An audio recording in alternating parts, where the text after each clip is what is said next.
Hello students, how are you. कैसे हैं आप सब। उम्मीद कर रहे हैं कि आप लोग अच्छे से अपनी पढ़ाई कर रहे होंगे।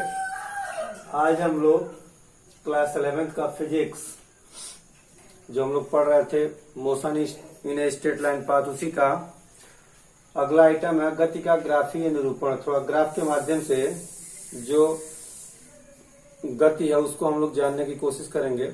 हमने इसको कई बार बताया भी है। ये रिवीजन के क्रम में हम लोग शुरू करेंगे। तो देखिए, सरल रेखा में एक समान गति अथवा एक समान त्वरित गति करते समय कण का त्वरण समय, जिसको एटी ग्राफ, इसके संगत वीटी ग्राफ और इसके संगत एक्सटी ग्राफ, तीन प्रकार के ग्राफ पाए जाते हैं। एक एटी ग्राफ होता है, एक वीटी ग्राफ होता है, एक एक्सटी ग्राफ होता है। इसको त्वरण समय ग्राफ, इसको वेग समय ग्राफ, इसको विस्थापन समय ग्राफ के नाम से जानते हैं। वही ग्राफ हम लोग खींच करके जानकारी करेंगे। इसमें ये सब कहानी हमने बता दिया है कि बी ऊपर टी ऊपर, तो ये बीटी ग्राफ का ढलान बताता है। एक्स ऊपर टी नीचे, तो एक्स अपॉन टी जो है एक्सटी ग्राफ का ढलान बताता है। सब ढलान बताता है। ढलान का मतलब प्रवणता, और प्रवणता को हम लोग tan थीटा से जानते हैं। मतलब ये tan थीटा बताता है कि वो थीटा कितने डिग्री पर इस ग्राफ का एक्स अक्ष से झुकाव है। फिर अगला आइटम है एक समान गति क्या होती है। तो एक समान गति में त्वरण शून्य होता है और v बदलता नहीं है।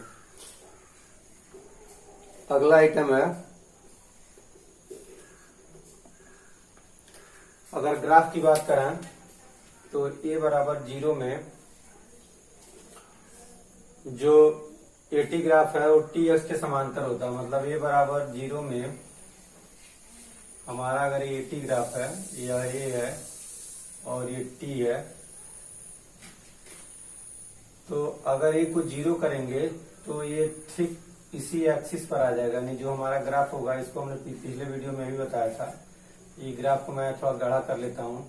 यह वही जो ग्राफ है वो टाइम एक्सिस के समांतर है, और टाइम एक्सिस के समांतर नहीं है, टाइम एक्सिस पर ही है। संपाती, इसको समांतर नहीं कहते हैं, इसको संपाती बोलते हैं। संपाती का मतलब कि एक लाइन के ऊपर दूसरी लाइन। तो चूंकि त्वरण 0 है कि हमारा मूल बिंदु होता है, मूल बिंदु पर चीजें 0 होती हैं। नीचे चलते हैं तो निगेटिव होता है, नीचे निगेटिव त्वरण होगा, ऊपर पॉजिटिव त्वरण होगा, ऐसे ऐसे, और बीच में शून्य होता है।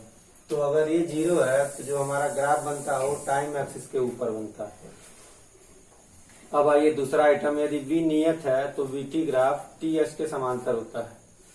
अब ये तो रहा एटी ग्राफ।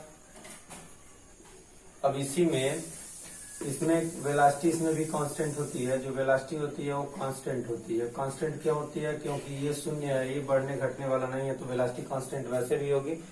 अब ये तो रहा हमारा एटी ग्राफ। अब इसके संगत अगर हम वीटी ग्राफ की बात करें तो वी नियत होने पर वीटी ग्राफ टाइम एक्सिस के समांतर होता है। अगर वीटी ग्राफ बात करेंगे तो इस वाले पर वी बताएंगे वी, और इस वाले पर टी बताएंगे। इसमें क्या होता है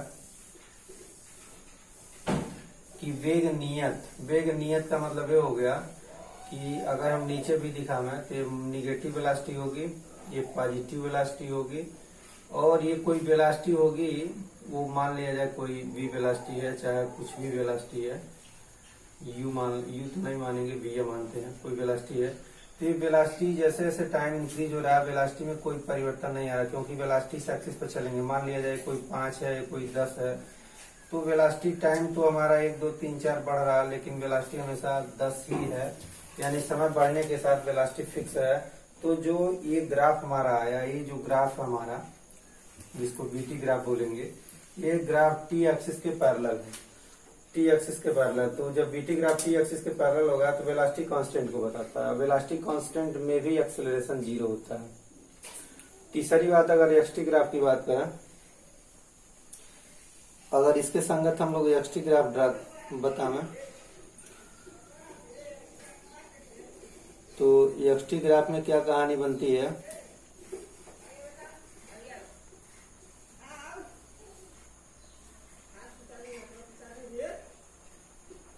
यही मैं ड्रा कर देता हूं। ये हमारा टाइम एक्सिस और ये एक्स।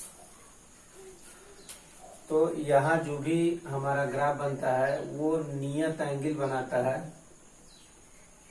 ये हमारा जो ग्राफ है ये वेलोसिटी को शो करेगा, और ये टाइम एक्सिस के साथ एक फिक्स एंगल हमेशा है। यहाँ कोण निकालेंगे इस पॉइंट पर, ये मान लिया टाइम 1 सेकंड है, 2 सेकंड है, तो 2 सेकंड पर भी जब हम कोण ड्रा करेंगे तो वही एंगल, फिर 3 सेकंड यहाँ आ गए, 3 सेकंड पर भी जब हम कोण ड्रा करेंगे तो यहाँ से वही एंगल बनेगा, यानी बार बार वही कोण बनता है। जो यहाँ बनता है वही यहाँ बनेगा, वही यहाँ भी। एक लाइन हम लोग ऐसे पैरेलल दिखा देते हैं, तो इस पैरेलल लाइन से हमेशा संगत कोण से हमेशा ये कोण बराबर होगा। तो यहाँ ये जो ग्राफ बता रहा है, ये वेग बता रहा है। वेग क्या है? कांस्टेंट है। देखिए यहाँ भी वेग कांस्टेंट है, यहाँ भी वेग कांस्टेंट है, यहाँ भी वेग कांस्टेंट है। तो वेग कांस्टेंट के बारे में 3 कंडीशन हमारा है। देखिए वेग नियत, कांस्टेंट को ही नियत कहते हैं। तो नियत के बारे में अगर एटी ग्राफ खींचेंगे तो ये टाइम एक्सिस पर आ जाएगा। अगर वीटी ग्राफ खींचेंगे तो टाइम एक्सिस के पैरेलल होगा। और एक्सटी ग्राफ खींचेंगे तो ये टाइम एक्सिस से कोई एंगल बनाएगा। तो ये आपको ध्यान देना है, तीनों ग्राफ ये बराबर 0 को शो कर रहा है। यहाँ भी ये बराबर 0 है, यहाँ भी ये बराबर 0 है, और यहाँ भी ये बराबर 0। बड़े ध्यान से आपको समझना है, तीनों में ये बराबर 0 है। ये बराबर 0 की बात हम क्यों किए? क्योंकि जब भी वेग नियत रहेगा तो ये शून्य होता है। जैसे मान लीजिए कि यहाँ आप अपने घर से निकले स्कूल के लिए, ये आपका घर है और ये आपका विद्यालय है, और आप 1 मिनट चले और आपकी वेलोसिटी थी 5 किलोमीटर प्रति घंटा। फिर 1 घंटा चले तो 5 किलोमीटर प्रति घंटा की वेलोसिटी। फिर 2 घंटा चले, 2 घंटा जब बीत गया तब भी आपकी वेलोसिटी इतना ही है। 3 घंटा चले तब भी आपकी वेलोसिटी इतना ही है। 4 घंटा चले तब भी आपकी वेलोसिटी इतना ही है। यानी आपके वेलोसिटी में कोई टाइम तो आप ले रहे हैं, 1 घंटे के बाद भी वेलोसिटी वही, 2 घंटे के बाद भी वही, 3 घंटे के बाद, 4 घंटे के बाद वही। तो ये घंटा बीत रहा, टाइम बीत रहा, लेकिन वेलोसिटी में कोई परिवर्तन नहीं हो रहा। इसी में इसको कहते हैं एक्सीलरेशन, इसमें शून्य है। ऐसी दशा में हम लोग एक्सीलरेशन को 0 मानते हैं। तो देखिए यहाँ भी वेलोसिटी कांस्टेंट है, यहाँ वेलोसिटी कांस्टेंट हमेशा 10 के हिसाब से होगी वेलोसिटी। यहाँ वेलोसिटी भी हमेशा कांस्टेंट होगी, जो भी है। तो वेलोसिटी कांस्टेंट की दशा में ये शून्य होता है। तो हमने वेलोसिटी कांस्टेंट ये बराबर 0 के केस में एटी ग्राफ खींचा, वेलोसिटी कांस्टेंट ये बराबर 0 के केस में वीटी ग्राफ खींचा, वेलोसिटी कांस्टेंट ये बराबर 0 के केस में एक्सटी ग्राफ खींचा। तो ये आपको ध्यान रखना है कि एटी ग्राफ में ये टाइम एक्सिस पर होगा, वीटी ग्राफ में टाइम एक्सिस के समांतर होगा, और एक्सटी ग्राफ में टाइम एक्सिस के से एक निश्चित कोण बनाएगा। तो ये चीजें हो गई एक समान गति में आपको याद रखना है कि त्वरण 0 होता है। इसके बाद हम प्रैक्टिस कराएंगे अभ्यासों को, तो सारी बात आपके दिमाग में होनी चाहिए। चलिए उसके बाद आगे हम लोग बढ़ते हैं और कुछ ग्राफ का निरीक्षण भी करते हैं। देखिए आगे ग्राफ बनाया भी है। तो ये पहला हमारा एटी ग्राफ है। एटी ग्राफ में देखिए हमारा जो एटी ग्राफ है वो टाइम एक्सिस के कोइंसिडेंट है, संपाती है। बीटी ग्राफ में हमारा जो ग्राफ है वो टाइम एक्सिस के पैरेलल है, जो मैं दूसरा ड्रा किया हूँ। और आगे चलते हैं, एक्सटी ग्राफ के बारे में देखते हैं।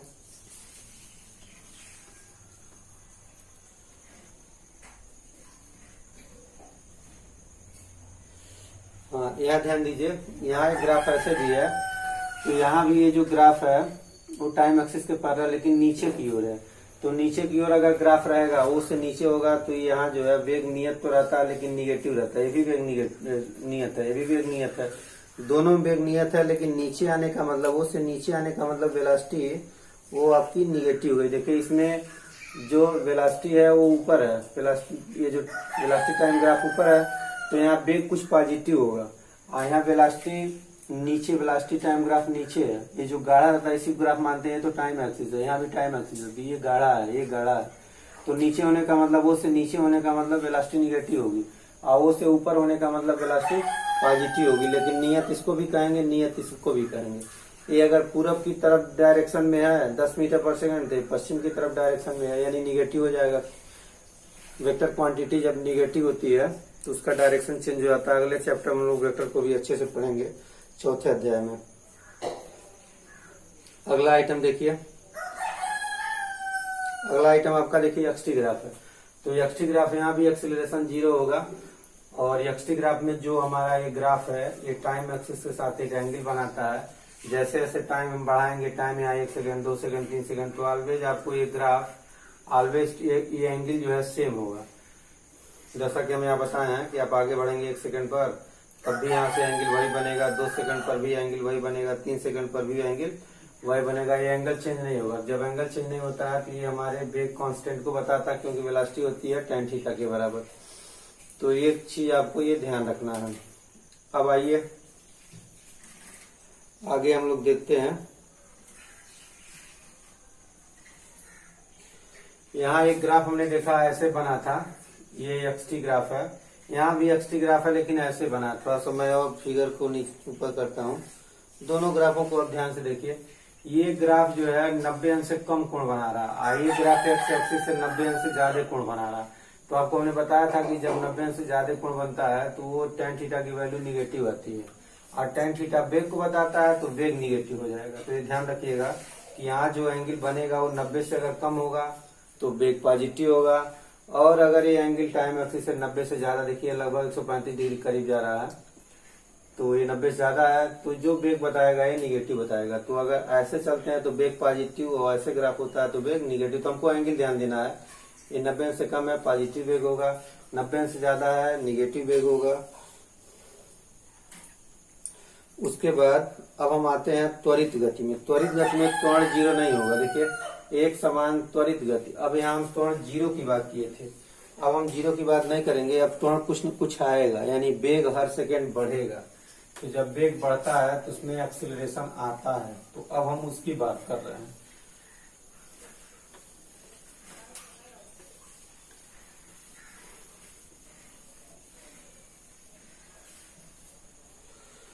तो आगे देखिए यहाँ लिखा है नंबर 1, ये नियत। ये नियत का मतलब ये कुछ ना कुछ रहेगा, भले 2 मीटर पर सेकंड स्क्वायर हो, 3 मीटर पर सेकंड स्क्वायर हो, 4 मीटर पर सेकंड स्क्वायर हो, कुछ मिलेगा। तो ये टी ग्राफ समय उसके समांतर होता है, और ये का मान धनात्मक अथवा ऋणात्मक हो सकता है। देखिए मैं ये टी ग्राफ पहले बना रहा हूँ, ये आपका टाइम एक्सिस हो गया, और ये एक्सीलरेशन एक्सिस हो गया। अब यहाँ जो ग्राफ होगा वो ऐसे होगा, देखिए मोटा मैं ग्राफ बना दे रहा हूँ, ये है एटी ग्राफ, और एटी ग्राफ जो है वो टाइम एक्सिस के पैरेलल। अब यहाँ से मैं बता दूं, यहाँ त्वरण 0 होता है, यहाँ कुछ ऐसे 5, यहाँ मान लिया जाए कुछ 10, यहाँ कुछ 15। नीचे जब आएंगे यही चीज तो यही -5 हो जाएगा, -10 हो जाएगा, -15, ऐसे नीचे की तरफ बढ़ता रहेगा। तो यहाँ से नीचे चलेंगे तो एक्सीलरेशन निगेटिव होगा, यहाँ से ऊपर चलेंगे तो एक्सीलरेशन पॉजिटिव होगा। टाइम एक्सिस से इधर है। अब ये जो हमने लाइन ड्रा किया, ये बता रहा है कि ये की वैल्यू फिक्स है, कितना है, ये की वैल्यू 10 है। मैं आपको समझाने के लिए न्यूमेरिकल वैल्यू ले रहा हूँ ताकि आपके दिमाग में बात समझ में आ जाए। तो यहाँ ए की वैल्यू 10 आ रही है, और ये ग्राफ हमारा टाइम एक्सिस के समांतर होने का मतलब ये हुआ कि ये कभी बदलेगा नहीं, यानी अगर 1 सेकंड बीतेगा तब भी यहाँ से ऊपर चलेंगे तो 10 का त्वरण मिलेगा, अगर 2 सेकंड बीतेगा तभी यहाँ से इसको मिला के वाई एक्सिस पर पहुंचेंगे तो 10 आएगा। फिर यहाँ 3 सेकंड की बात करें तो ऐसे हम लोग पैरेलल ऐसे आगे ऐसे और भी बढ़ा सकते हैं, यानी चाहे जितने भी समय की बात करेंगे एक्सीलरेशन हमेशा 10 ही बना रहेगा। इसी को कहते हैं ये कांस्टेंट है। कांस्टेंट का मतलब ऐसी चीज जो बदलती नहीं है, जो हमेशा सेम बनी रहती है।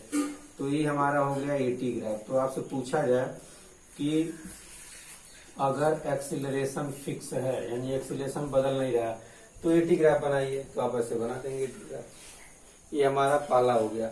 अब एटी ग्राफ में एक कहानी और जुड़ सकती है कि हम हो सकता है कि त्वरण निगेटिव है, जिसको हम लोग मंदन कहते हैं, तो नीचे भी ग्राफ ऐसे हो सकता है, लेकिन एक चीज जरूर है कि ये हमेशा टाइम एक्सिस के समांतर होगा। देखिए एटी ग्राफ ये पॉजिटिव के लिए है, यानी पॉजिटिव एक्सीलरेशन, ये हमने बना दिया।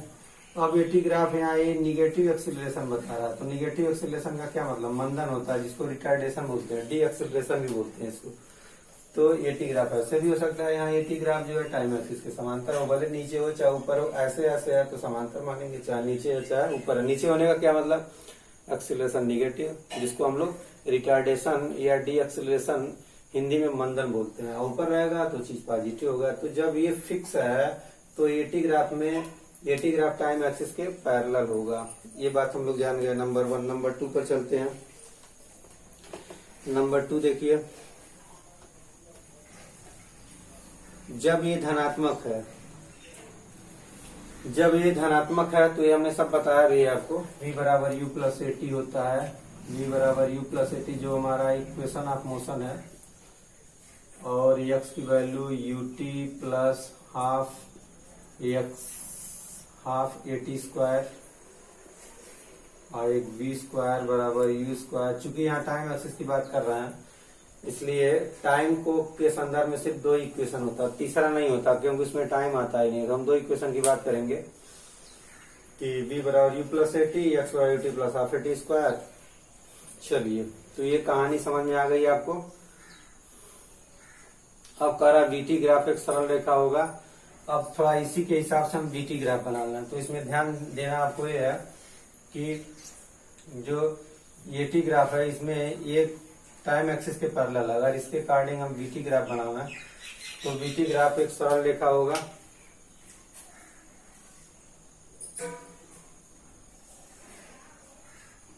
ये हमारा बीटी ग्राफ है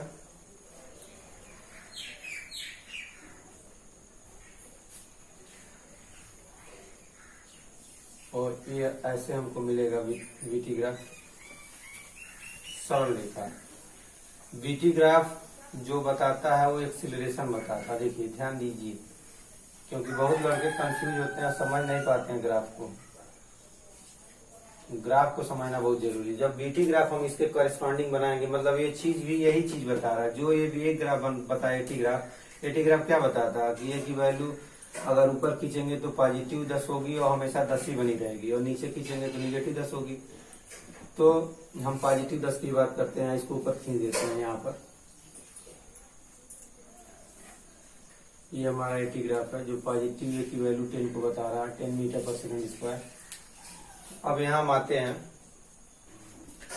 बीटी ग्राफ जब खींचेंगे इसके अकॉर्डिंग इसी की बात को ये भी बताएगा। अंतर है कि ये बीटी ग्राफ है, बीटी ग्राफ भी बताएगा थोड़ा कांस्टेंट है। देखिए कैसे बता रहा है। बीटी ग्राफ के बारे में आपने बताया है, पढ़ा है कि बी बटा टी यानी वेग बटा समय एक्सीलरेशन बताता है। तो ये ग्राफ भी एक्सीलरेशन बताता है और इसका एंगल फिक्स है एक्स एक्सिस से। कहीं भी अगर हम 1 सेकंड बाद एंगल निकालना है तो यहाँ जो एंगल यहाँ बनेगा वही यहाँ बनेगा। अगर हम 2 सेकंड बाद एंगल निकालना है तो जो यहाँ बन रहा है वही एंगल यहाँ बन रहा है। यानी ये रेखा ऊपर नीचे नहीं हो पा रही है। तो जब रेखा ऊपर नीचे नहीं चलती है तो एंगल क्या बना रहता है, सेम बना रहता है। ये एंगल से ही हमारा एक्सीलरेशन ये बराबर tan थीटा होता है वीटी ग्राफ में। ये बराबर कितना होता है वीटी ग्राफ में, ये बराबर tan थीटा होता है। तो यहाँ एक्सीलरेशन निकालेंगे तो अगर यहाँ 45 डिग्री, यहाँ 45 डिग्री, सब जगह 45 डिग्री, तो एक की वैल्यू हमेशा कोई निश्चित मान tan 45 अंश 1 बना रहेगा या जो भी आएगा। तो यहाँ जो बीटी ग्राफ में होता है, बीटी ग्राफ में एक सरल रेखा आती है और सरल रेखा किसको बताती है, एक्सीलरेशन को बताती है, जिसकी वैल्यू ये बराबर tan थीटा से निकलती है। तो ये ग्राफ भी बता रहा है कि हमारा त्वरण फिक्स है। जैसे यहाँ त्वरण कांस्टेंट 10 है, यहाँ भी कोई 10 कांस्टेंट होगा, 10 मीटर पर सेकंड स्क्वायर। कहीं भी 1 सेकंड के बाद, 2 सेकंड के बाद, ये 2 सेकंड के बाद, 3 सेकंड के बाद, ऐसे चलते रहेंगे। तो ये सीधी रेखा चलती रहेगी तो हमेशा एंगल सेम बना रहेगा। तो ये ग्राफ भी बता रहा है कि हमारा एक्सीलरेशन क्या है, 10 मीटर पर सेकंड स्क्वायर। जो भी है वो कांस्टेंट है, चाहे 10 हो, चाहे 2 हो, चाहे 1 हो, ये कांस्टेंट है। और इसका ढलान कितना होगा, इसका ढलान भी हम लोग निकाल सकते हैं। इसका ढलान +a, इसका जो ढलान होगा वो +a। +a का मतलब वही एक्सीलरेशन, ढलान ही एक्सीलरेशन बताता है। ये बराबर ढलान। तो ढलान को कैसे निकालते हैं, tan थीटा से। तो ये पॉजिटिव ढलान मिलेगा, निगेटिव ढलान भी मिल सकता है। निगेटिव ढलान मिलेगा जब यहाँ से हम इसी को देखिए ऐसे करते हैं, थोड़ा सा मैं इसको नीचे ऐसे कर दिएगा। तो अगर ये लाइन ऐसे न ड्रा करके कुछ ऊपर से नीचे ड्रा करना, ऐसे ड्रा करना, चाहे कहीं से ड्रा करना। तो जब ऐसे ड्रा करेंगे तो देखिए V है, T है। जब भी बीटी ग्राफ होगा तो बीटी ग्राफ बताएगा एक्सीलरेशन। अब यहाँ एक्सीलरेशन कितना बताएगा, देखिए एंगल थीटा जो है 90 से ज्यादा है, तो यहाँ 90 से ज्यादा जब भरेंगे तो इसकी वैल्यू निगेटिव आएगी, यानी कि वैल्यू माइनस टाइम आएगी, कुछ जो भी आवे। तो जब माइनस टाइम आएगी तो एक्सीलरेशन निगेटिव होगा। तो बीटी ग्राफ हमेशा एक्सीलरेशन को बताता है। वो पॉजिटिव भी हो सकता है, वो निगेटिव भी हो सकता है। कैसे जानते हैं, एंगल से। एंगल अगर 90 से कम है तो पॉजिटिव एक्सीलरेशन, एंगल देखिए 90 से ज्यादा बनेगा, 135 डिग्री करीब है, यानी 90 से अधिक है, तो ये निगेटिव एक्सीलरेशन होगा।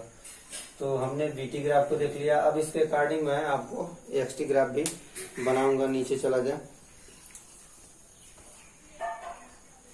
अगला देखिए एक्सटी ग्राफ। अब एक्सटी ग्राफ जो बनता है वो एक परवलय होता है जिसका ढलान v के साथ बढ़ता जाएगा। जो एक्सटी ग्राफ इसके करेस्पॉन्डिंग बनेगा वो एक पैराबोला होता है। पैराबोला क्यों होता है, थोड़ी सी कहानी मैं आपको समझा दूं। जैसे हमारा x बराबर, ध्यान दीजिए, ut plus half eighty square होता है। थोड़ा सा आपको समझना यहाँ है, x बराबर ut plus half eighty square. अगर इस इक्वेशन को आप ध्यान से देखिए तो इस इक्वेशन में t पर 1 पावर है, t पर 2 पावर है, यानी ये क्वाड्रेटिक इक्वेशन है। t में क्या है, क्वाड्रेटिक इक्वेशन। कैसे हम जानेंगे क्वाड्रेटिक इक्वेशन? क्वाड्रेटिक इक्वेशन की पहचान होती है x square plus b x plus c. इसी को आप याद रखिएगा, आपने हाई स्कूल में पढ़ा है, द्विघात समीकरण इतना बराबर शून्य होता है। तो इतना बराबर शून्य होने में इसको हम लोग क्वाड्रेटिक इक्वेशन या द्विघात समीकरण कहते हैं। इसका ग्राफ जब खींचते हैं हम लोग, आपने 10th में ग्राफ खींचा है, तो इसका ग्राफ पैराबोला मिलता है। किस तरह का मिलता है मैं आपको बता दूं। इसका ग्राफ ऐसे मिलता है, ये ऐसे मिलता है, या इसका ग्राफ ऐसे मिलता है, ये ऊपर की तरफ मुंह रहेगा, ऐसे भी 4 फॉर्म होते हैं। इसी का ग्राफ ऐसे भी मिलता है, ऐसे, और या इसी का ग्राफ ऐसे होता है। तो मुंह इधर हो सकता है दाएं, मुंह बाएं हो सकता है, मुंह ऊपर हो सकता है, और मुंह इसका कहाँ हो सकता है, नीचे हो सकता है। इस तरह का ग्राफ अपने हाई स्कूल में बनाया भी है। तो इसको हम लोग पैराबोला बोलते हैं। क्या बोलते हैं? Parabola, PARABOLA। इसको क्या बोलते हैं? पैराबोला। चूंकि ये नाम आपके सामने पहले आया होगा पहली बार, या हो सकता है कुछ लोग सुने भी हो। पैराबोला, हिंदी में इसको परवलय कहते हैं, परवलय। थोड़ा सा मैं परवलय पर चर्चा कर दूं, क्योंकि सवाल इस तरह के पूछे जाएंगे, तो जब तक आप पैराबोला नहीं समझेंगे फिर आपको दिक्कत होगी। तो मैं थोड़ा सा पैराबोला के बारे में थोड़ा और डिटेल आपको बता देता हूँ। देखिए पैराबोला होता क्या है।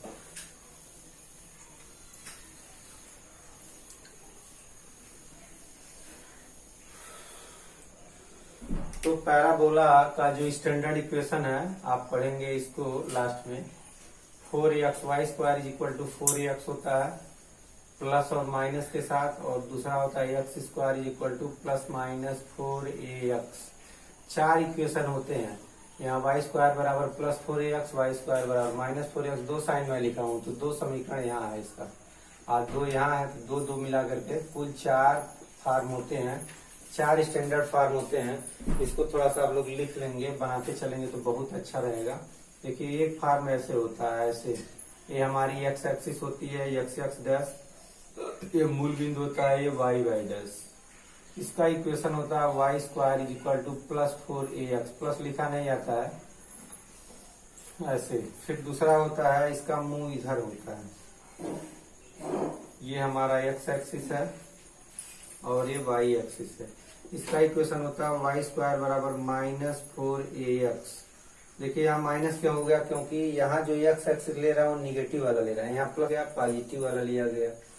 तो जब दाएं बाएं होता है तो वाई स्क्वायर बराबर होते हैं। एक होता है ऊपर और नीचे, ध्यान दीजिए, एक मुंह ऊपर होगा, एक मुंह जो है आपका नीचे होगा। तो देखिए यहाँ वाई एक्सिस निगेटिव के डायरेक्शन में मुंह जा रहा है, यहाँ वाई एक्सिस पॉजिटिव के डायरेक्शन में मुंह जा रहा है।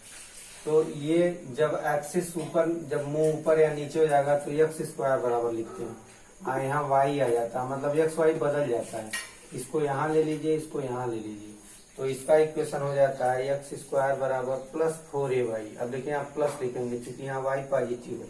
इसका क्या होगा, एक्स स्क्वायर बराबर माइनस 4ay, क्योंकि यहाँ वाई क्या है, निगेटिव है, तो वाई की वैल्यू निगेटिव है। तो आपको समझ में आ गया होगा कि पैराबोला के 4 फॉर्म होते हैं। अब ये चीज मैं और आपको बताऊंगा, ये तो है इसका पैराबोला का स्टैंडर्ड फॉर्म। एक जनरल फॉर्म भी होता है, तो जनरल फॉर्म भी मैं आपको बता दूं।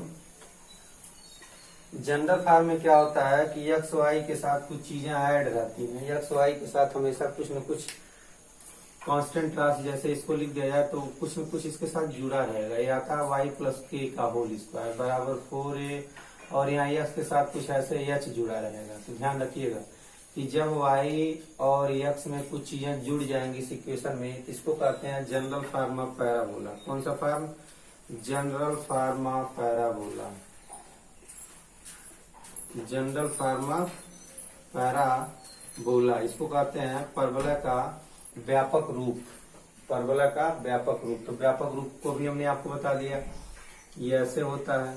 अब इसी हिसाब से आप इसको बना सकते हैं, माइनस वाला या माइनस कर दिए तो इसका दूसरा बन जाएगा। इसको कैसे बनाएंगे, इसको जब बनाएंगे तो x में h जोड़ देंगे, बर कर देंगे, इधर प्लस माइनस 4a लिख के y में k जोड़ देते, हमेशा ये नियम होता है। इस तरीका भी है, x में h जोड़ते हैं, y में k जोड़ते हैं। तो ये दो इक्वेशन हो गया जनरल फार्मा पैराबोला। तो चार जिसके जनरल फार्मा पैराबोला भी होते हैं। अब थोड़ा सा मैं इसको एक्सपेंड कर दूं और एक्सपेंड करके थोड़ा सा चीजें अभी और हमको क्लियर करानी है। तो हमने आपको चार स्टैंडर्ड फार्म बता दिया, चार जनरल फार्म बता दिया। अब मैं थोड़ा सा जनरल फार्म को खोल करके आपको समझा रहा हूँ। खोल के समझाने का मतलब यहाँ a प्लस बी का होल स्क्वायर खोल दिया जाए तो ये मिलेगा वाई स्क्वायर प्लस के स्क्वायर, मतलब a square plus b square plus 2ab, आप जानते ही हैं a प्लस बी का होल स्क्वायर बराबर इसका इसमें कर देंगे तो हो जाएगा -4ax प्लस h। ऐसे खोल दिया जाए तो इसको खोलेंगे तो -4ax होगा, -4ah होगा। अब देखिए एक्चुअली होता क्या है कि इसमें दो वेरिएबल होते हैं, एक्स वाई हमारे दो वेरिएबल होते हैं। तो कोई एक वेरिएबल में क्वाड्रेटिक इक्वेशन फॉर्म होता है। देखिए अगर वाई स्क्वायर को आप ध्यान दें तो वाई स्क्वायर यहाँ 2 पावर है, यहाँ वाई पर 1 पावर है, तो वाई में क्वाड्रेटिक बनेगा, एक्स में नहीं बनेगा। एक्स में क्यों नहीं बनेगा? क्योंकि एक्स पर अकेला पावर 1 आ रहा है, बाकी एक के तो कांस्टेंट है, 4ah भी कांस्टेंट है। तो के को तो के स्क्वायर को ध्यान नहीं देना, इसको ध्यान नहीं देना। हमारे पास 3 पद है, वाई स्क्वायर 2k और ये बराबर के बाद -4ax -4ah। तो आप क्या देख रहे हैं कि y में 2 पावर, y में 1 पावर। तो जब y में 2 पावर, y में 1 पावर बना तो ये y में क्वाड्रेटिक है, y में द्विघात समीकरण इसको बोलते हैं। इसमें y में कौन सा समीकरण है? द्विघात समीकरण। तो y में द्विघात समीकरण है और कोई भी द्विघात समीकरण पैराबोला बताता है, याद कर लीजिए। द्विघात समीकरण क्या रिप्रेजेंट करता है? परबोला। तो जब भी कोई ऐसा इक्वेशन मिले, याद रखिए, जिसमें किसी भी वेरिएबल में क्वाड्रेटिक हो, क्वाड्रेटिक का मतलब 2 पावर हो, 2 पावर से कम रहेगा तब बात नहीं करेंगे। अगर 2 पावर है, 1 पावर हो या न हो, लेकिन अगर 2 पावर आ गया किसी वेरिएबल पर तो वो पैराबोला ही होता है। अब मैं आपको आता हूँ, आपके सवाल पर आपको पहुंचाता हूँ। अगर इसको ध्यान दिया जाए, x बराबर ut plus half T square. देखिए यहाँ जो t है वो t में क्वाड्रेटिक है। कैसे पता चल गया? क्योंकि t पर 2 पावर है। अब 1 पावर मिल जाए तो अच्छी बात। देखिए t पर 1 पावर भी मिल गया तो ये क्वाड्रेटिक है। बाकी x अकेला है तो x पर 1 पावर है तो x में क्वाड्रेटिक नहीं है, इसको लीनियर इक्वेशन कहेंगे। अगर x की बात करें तो लीनियर इक्वेशन बनेगा। लेकिन अगर t की बात करेंगे तो t पर मैक्सिमम 2 घात है, तो क्वाड्रेटिक इक्वेशन। इसको कैसे ठीक किया जाए? पहले 2 से मैं गुणा कर दूं तो हो जाएगा 2x, यहाँ भी 2 का गुणा, यहाँ भी तो 2ut हो गया, यहाँ 2 कट के प्लस at स्क्वायर हो जाएगा। ठीक है, अब इसको भी मैं उधर कर दूं तो 0 बराबर इधर चला जाएगा। इसको मैं ठीक ढंग से लिख रहा हूँ। पहले मैं लिखूंगा at स्क्वायर प्लस 2ut और -2x इज इक्वल टू 0। तो अब आप ध्यान दीजिए, 0 को उधर कर दिया गया। तो अब ध्यान दीजिए क्वाड्रेटिक बना कि नहीं बना। आपका क्वाड्रेटिक इक्वेशन होता क्या है? याद रखना आपको क्या होता है, x square plus bx plus c बराबर 0। तो मैं यही आपको समझा रहा था। अभी तक जितना मैं बात किया हूँ वो सब ये समझाने के लिए मैं बात किया हूँ। अब ध्यान दीजिए, यहाँ x में क्वाड्रेटिक है, क्या है? x में द्विघात है। किसमें द्विघात है? x में द्विघात है। यहाँ किसमें द्विघात है? t में द्विघात है। किसमें द्विघात है? t में द्विघात है। तो जब भी द्विघात समीकरण टाइप का मिलेगा तो ये पैराबोला निरूपित करता है। क्या निरूपित करता है? पैराबोला निरूपित करता है। तो ये चीज आपको ध्यान देना है। अब पैराबोला किस टाइप का बनाएगा वो मैं आपको थोड़ा सा और क्लियर करा दूं, क्योंकि जब तक क्लियर नहीं होगा तब तक आप बात समझ नहीं पाएंगे। देखिए जब भी x में द्विघात बनेगा तो ध्यान दीजिएगा, जब x में 2 पावर होगा तो पैराबोला, अभी मैं बताया हूँ कि जब x में 2 पावर तो इसका मुंह ऊपर या नीचे होता है। इसका इक्वेशन होता है एक्स स्क्वायर बराबर 4ay, इसका इक्वेशन होता है एक्स स्क्वायर बराबर -4ay। तो देखिए यहाँ x में द्विघात है, यानी इसका रूप इस तरह का मिलेगा, इस तरह का ऐसे। और यहाँ देखिए t में द्विघात है, तो जब अगर मैं यहाँ t लिख दूं तो आपको ध्यान से समझना है। देखिए यहाँ x में द्विघात है, तो जब x में द्विघात है तो ये पैराबोला ऊपर मुंह वाला मिला है। यहाँ t में द्विघात है तो पैराबोला भी ऊपर मुंह वाला मिलेगा।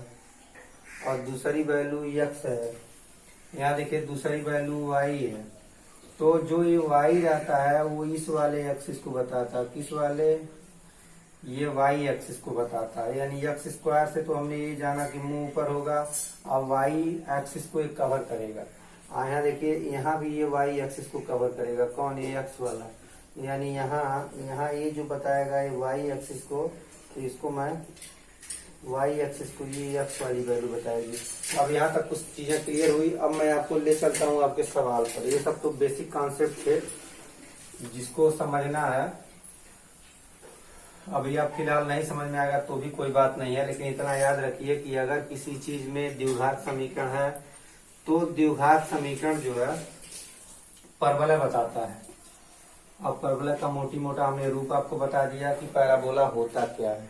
अब आइए मैं बात करता हूँ गति के दूसरे समीकरण की, ut plus half T square की बात करता हूँ। तो यहाँ देखिए t में द्विघात है, तो जब भी t में द्विघात होगा तो इसका मुंह ऐसे मिलेगा। किताबों में आधा बनाता आधा छोड़ देता, मतलब इधर का छोड़ देगा तब भी कोई बात नहीं है, ग्राफ को हम आधा भी बना लें तो इस टाइप का हमको ग्राफ बनेगा।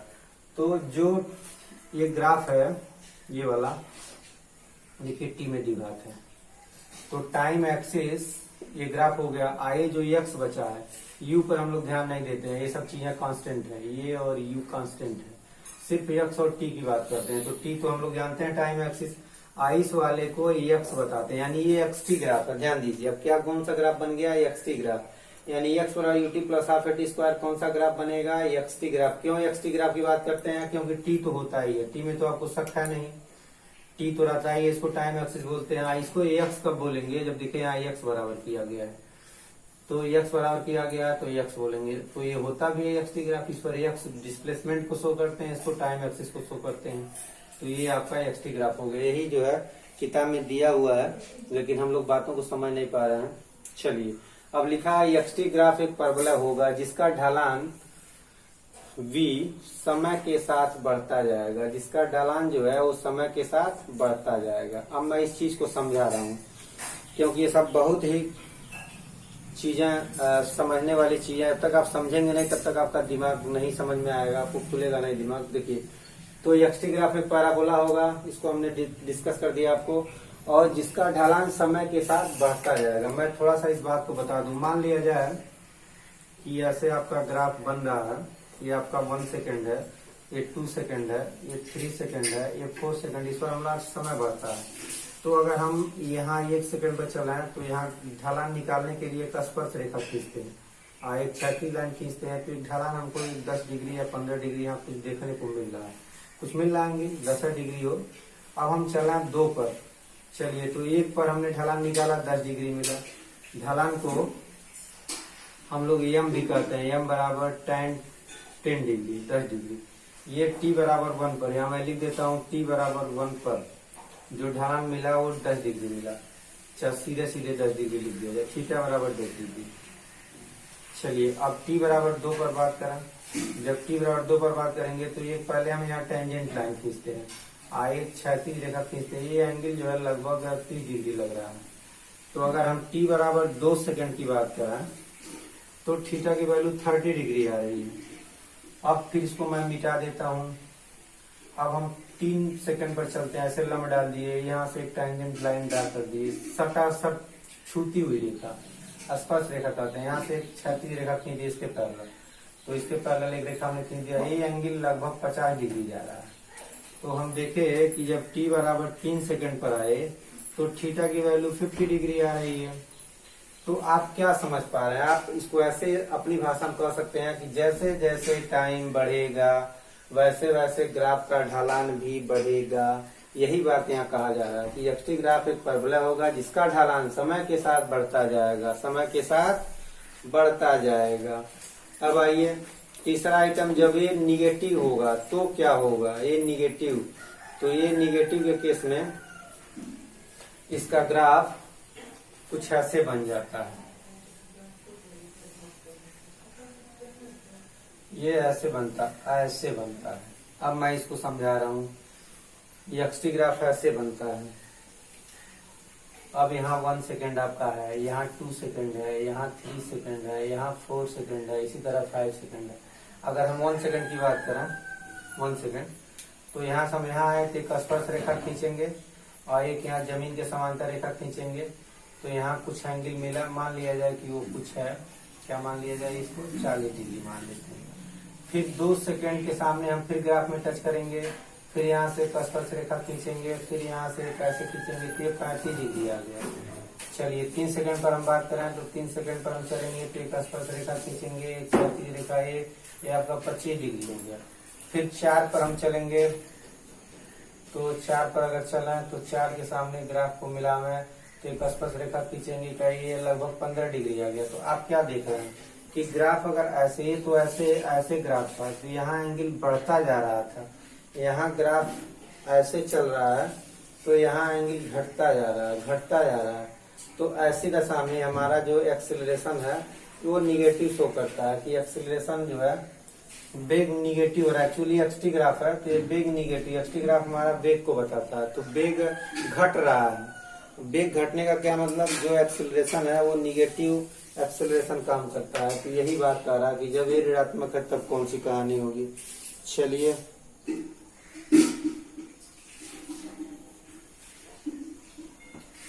और इक्वेशन में क्या करते हैं, जब वेग निगेटिव होता है तो v बराबर u माइनस हम लोग एटी लिखते हैं, यहाँ माइनस हो जाता है।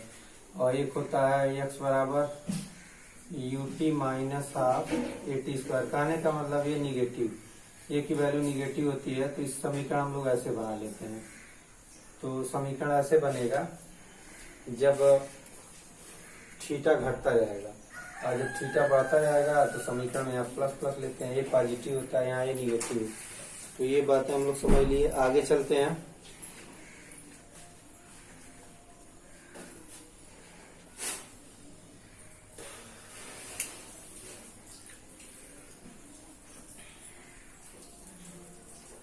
अगला आइटम है हमारा बीटी ग्राफ। एक सरल रेखा होता है बीटी ग्राफ एक सरल रेखा होगा जिसका ढलान माइनस ए होगा। तो जो बीटी ग्राफ बनेगा इसके काटेंगे तो एक्सटी ग्राफ है। जब बीटी ग्राफ हम लोग बनाएंगे तो ये हमारा बी होता है, ये टी ग्राफ होता है। बीटी ग्राफ जो बताता है एक्सेलरेशन पॉजिटिव को बताता है, पॉजिटिव एक्सेलरेशन, और ये सरल रेखा हमको ऐसे मिलती है। एक बीटी ग्राफ और यहाँ बना दिया जाए, ये बीटी ग्राफ अगर यही सरल रेखा ऐसे मिले तो ये निगेटिव एक्सेलरेशन को बताता है, निगेटिव एक्सेलरेशन। तो बीटी ग्राफ का निगेटिव एक्सेलरेशन भी होता है, पॉजिटिव एक्सेलरेशन भी होता है। निगेटिव ये वाला एक्सेलरेशन इस केस में मिलेगा और ये वाला एक्सेलरेशन हमको इस केस में मिलेगा। चलिए अब कह रहा है एक्सटी ग्राफ एक परवलय होगा, वो तो हम लोग खींचे ही है। एक्सटी ग्राफ ये भी एक्सटी ग्राफ पैराबोला होगा जिसका ढलान भी समय के साथ घटता जाएगा। निगेटिव वाले में ये समय के साथ इसका ढलान देखिए घटता जा रहा है, 40, 35, 25 ढलान घट रहा है। अब नीचे चलते हैं आगे, अगले आइटम पर चलते हैं। अगला आइटम आपका है एक समान त्वरित गति में एटी ग्राफ, उसके संगत बीटी ग्राफ सारणी में दिखाया गया। अब नीचे देखिए सारणी में सारी चीजें दिखाई गई हैं, समझना हमको। ये किस केस में है, यहाँ ध्यान दीजिए। यहाँ जो एटी ग्राफ है उसमें ये लाइन दी गई है एक समान त्वरित गति के लिए। कहने का मतलब एक्सेलरेशन ये सब हमने ड्रा भी कर दिया है। मैं अब यहाँ फिर से एक बार पुनः आपको समझा देता हूँ। तो ये जो है हमारा एटी ग्राफ है टाइम एक्सिस के पैरेलल। यहाँ बीटी ग्राफ में ये इसके संगत ग्राफ यहाँ से देखिए ये होगा। बीटी ग्राफ एक्सेलरेशन बताता है, चूंकि इसका भी थीटा एंगल फिक्स है तो ये त्वरण को बता रहा है, त्वरण फिक्स होगा। यहाँ देखिए ये ऐसे बता रहा है, जो मैंने ये खींचा है तो ये जो खींचा है वो ऐसे शो किया गया है। तो ये देखिए एक्सटी ग्राफ में ये समय में द्विघात समीकरण होगा, तो ये एक्सटी ग्राफ आपको बताया गया है। फिर यहाँ एक चीज मैं आपको बता दूं कि जब भी प्रारंभिक वेग 0 होता है, यहाँ देखिए कंडीशन लिया है u0 का मतलब इनिशियल वेलोसिटी 0। तो यहाँ v बराबर u प्लस एटी होता है, तो u को गायब कर दिया क्योंकि u क्या है, 0 है। और जब भी u 0 होगा तो कोई भी ग्राफ मूल बिंदु से निकलता है, मूल बिंदु से। जब मूल बिंदु से निकलेगा तो यहाँ वेलोसिटी को 0, टाइम बराबर 0 पर वेलोसिटी को 0 मानते हैं। इनिशियल वेलोसिटी 0, टाइम बराबर 0 तो वेग बराबर 0। इसको क्या कहेंगे कि इसकी प्रारंभिक वेग ही 0 है। तो जब भी u को 0 माना जाएगा तो ग्राफ कहाँ से स्टार्ट होगा, मूल बिंदु से। ये देखिए ये मूल बिंदु से स्टार्ट होगा। चलिए बीटी ग्राफ का ढालान क्या होता है? बीटी ग्राफ का ढाल v/t एक्सीलरेशन को बताता है। फिर मैं आगे चलता हूँ नीचे के चित्रों में। अब देखिए ऊपर और नीचे के चित्रों में अंतर क्या है, थोड़ा सा अंतर समझिए ध्यान से। दोनों चित्रों में अंतर क्या है? यहाँ जो है, यहाँ u शून्य नहीं है, तो जब u शून्य नहीं है तो वेलोसिटी एक्सिस पर कुछ आगे बढ़ने पर हमारा ग्राफ निकलेगा। ये थोड़ा सा गड़बड़ बना दिया है, इसको यहाँ से न बना के, किताब में थोड़ा सा गलती, यहाँ से बनाना चाहिए, यहाँ से। तो ये ध्यान रखिएगा, यहाँ से ये ग्राफ शुरू नहीं होगा। जैसे यहाँ से शुरू किया तो u बराबर 0 केस में ये ग्राफ यहाँ से कुछ ऊपर से शुरू, जैसे यहाँ से ऊपर से शुरू किया है तो ये हमारा बीटी ग्राफ है। बीटी ग्राफ में जब u 0 नहीं होगा तो ये हमारा कुछ ऊपर से शुरू होगा। यहाँ भी ये ऊपर शुरू करना चाहिए था। तो ये पहला b बराबर e प्लस ए टी में बनेगा, दूसरा x बराबर u t plus half a t square. तीसरा इक्वेशन नहीं ले रहे हैं, तीसरा इक्वेशन b स्क्वायर बराबर e स्क्वायर प्लस 2ax नहीं लिया जा रहा। क्यों? क्योंकि उसमें टाइम नहीं है। यहाँ हम टाइम एक्सिस को कंसीडर कर रहे हैं, इसलिए दो ही हम गति का समीकरण लेंगे, पहला और दूसरा, तीसरे को नहीं लेंगे। तो ये बात आपको समझ में आ गई होगी कि जब भी v बराबर u प्लस ए टी होता है तो u जब आ जाता है तो ऊपर से शुरू करते हैं। यहाँ भी ऊपर शुरू करना चाहिए था। चलिए आगे चलते हैं। ये सारी चीजों के बारे में हमने आपको डिस्कस कर लिया है। इसके बाद आगे देखिए, अगला हमारा आइटम है, यहाँ भी u नॉट इक्वल टू 0। देखिए इस केस में देखिए यहाँ ठीक बनाया है, यहाँ ठीक बनाया है, यहाँ u को ऊपर से निकाला है, यहाँ इसको भी ऊपर से नहीं, मूल बिंदु से नहीं निकाला। मैं ग्राफ को और नीचे ले चलता हूँ तब आपको बात समझ में आएगी।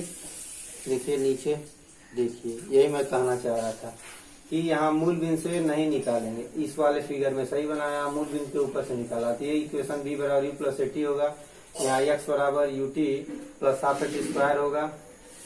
ये बीटी ग्राफ का ढाल एक्सीलरेशन को बताता है, तो ये हम लोग जानते ही हैं।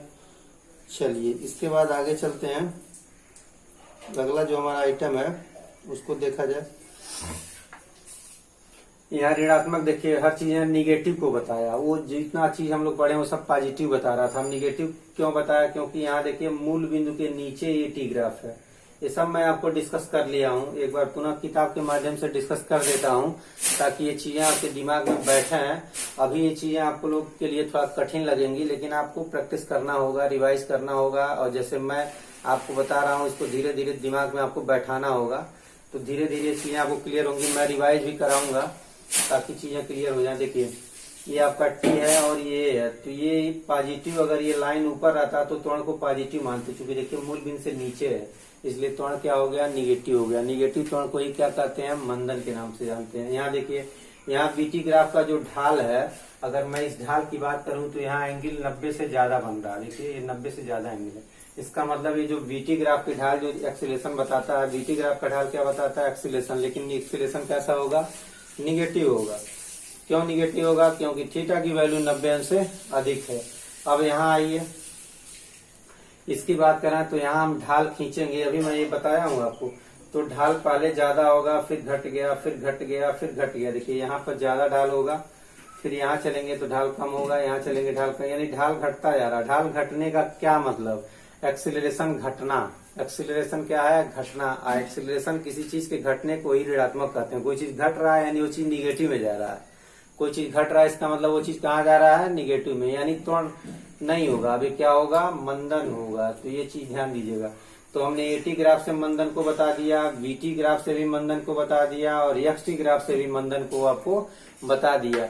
तो तीनों ग्राफ मंदन को शो कर रहा है। ये भी मंदन बता रहा है, ये भी मंदन बता रहा है, ये भी मंदन बता रहा है। मंदन को क्या कहते हैं? निगेटिव एक्सीलरेशन कहते हैं, ऋणात्मक त्वरण कहते हैं। तो ये बात आपको समझ में आ गई। फिर हम लोग नीचे वाले ग्राफों को देखते हैं। चलिए अगला ग्राफ हमारा क्या है? तो अगला ग्राफ हमारा कुछ इस तरह का है। इसको थोड़ा हम लोग समझें क्या मतलब है। देखिए ये भी बीटी ग्राफ है, ये बीटी ग्राफ है। यहाँ एंगल ज्यादा बन रहा है तो एक्सीलरेशन बताएगा, निगेटिव एक्सीलरेशन। यहाँ भी देखिए एक्सटी ग्राफ है। एक्सटी ग्राफ में पैराबोला है, तो यहाँ ढलान ज्यादा होगा, यहाँ कम, यहाँ कम, यहाँ कम, फिर यहाँ नीचे निगेटिव होना शुरू हो जाएगा। तो ये चीज बताता है कि यहाँ ये तो निगेटिव है, यहाँ भी ये निगेटिव है, तो निगेटिव है, लेकिन इसमें वेग जो है वेग घट रहा। और निगेटिव से वेग घटता ही है। लेकिन एक चीज मैं बता दूं, जैसे ये ग्राफ यहाँ से आगे बढ़ गया, तो यहाँ से यहाँ तक वेलोसिटी घटते घटते यहाँ 0 हो गई, फिर विपरीत दिशा में वेलोसिटी बढ़ने लगी है। आइए हम लोग अगला आइटम देखते हैं, गुरुत्व की अधीन गति। Vertical motion under gravity. तो वर्टिकल मोशन अंडर ग्रेविटी में हमने काफ़ी कुछ आपको बता दिया था। इसमें कुछ आइटम बाकी आ गए थे, तो मैं एक रिवीजन के क्रम में आपको शुरू कर रहा हूँ। जब किसी वस्तु को पृथ्वी सतह से थोड़ी ऊंचाई पर, जब कोई बॉडी होती है जैसे गेंद हो गया, कोई वस्तु हो गई, पृथ्वी सतह से कुछ ऊंचाई पर से इसको फेंक दिया जाए अथवा गिरा दिया जाए, किसी बिंदु से छोड़ दिया जाता है। जैसे मान लिया स्केच है, इसको मैं यहाँ से छोड़ देता हूँ या यहीं से ऊपर की ओर फेंक दूँ, तो वस्तु पृथ्वी के गुरुत्वीय क्षेत्र में गति करती है।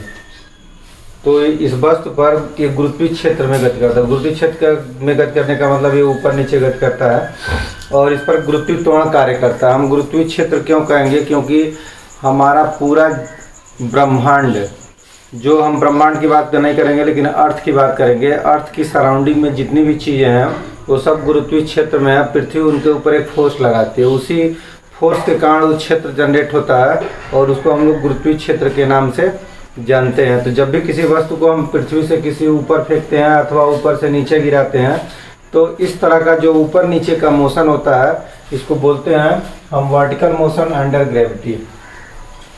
और इसमें होता क्या है, चूँकि इसमें गुरुत्वीय त्वरण कार्य करता है तो वस्तु का वेग हर क्षण बदलता रहता है। जैसे यहाँ से गिरी तो यहाँ तो वेग 0 होता है, जैसे जैसे नीचे आती इसका वेग बढ़ता जाता है। और जब ऊपर की ओर फेंकते हैं तो जब फेंकते हैं तो इसकी वेलोसिटी सबसे ज़्यादा होती है। जब ऊपर की ओर जाता है तो धीरे धीरे इसका वेग कम होते रहता है। अगर ऐसा नहीं होता तो बस तो ऐसे ऊपर जाती रहती, कभी गिरती नहीं, लेकिन इसका वेग कम होता जाता है और एक दशा ऐसी आती है कि इसका वेग 0 हो जाता है। फिर जब 0 आता है तो बस तो नीचे की ओर गिरना शुरू कर देती है। तो इसी को हम लोग कहते हैं मोशन अंडर ग्रेविटी, गुरुत्वीय क्षेत्र के अधीन गति। इस गति को हम लोग वर्टिकल मोशन के नाम से भी जानते हैं। तो यहाँ तक की कहानी क्लियर है। फिर देखिए आगे मैं पूरा जो भी स्टेटमेंट है इसको डिस्क्राइब करता चल रहा हूँ।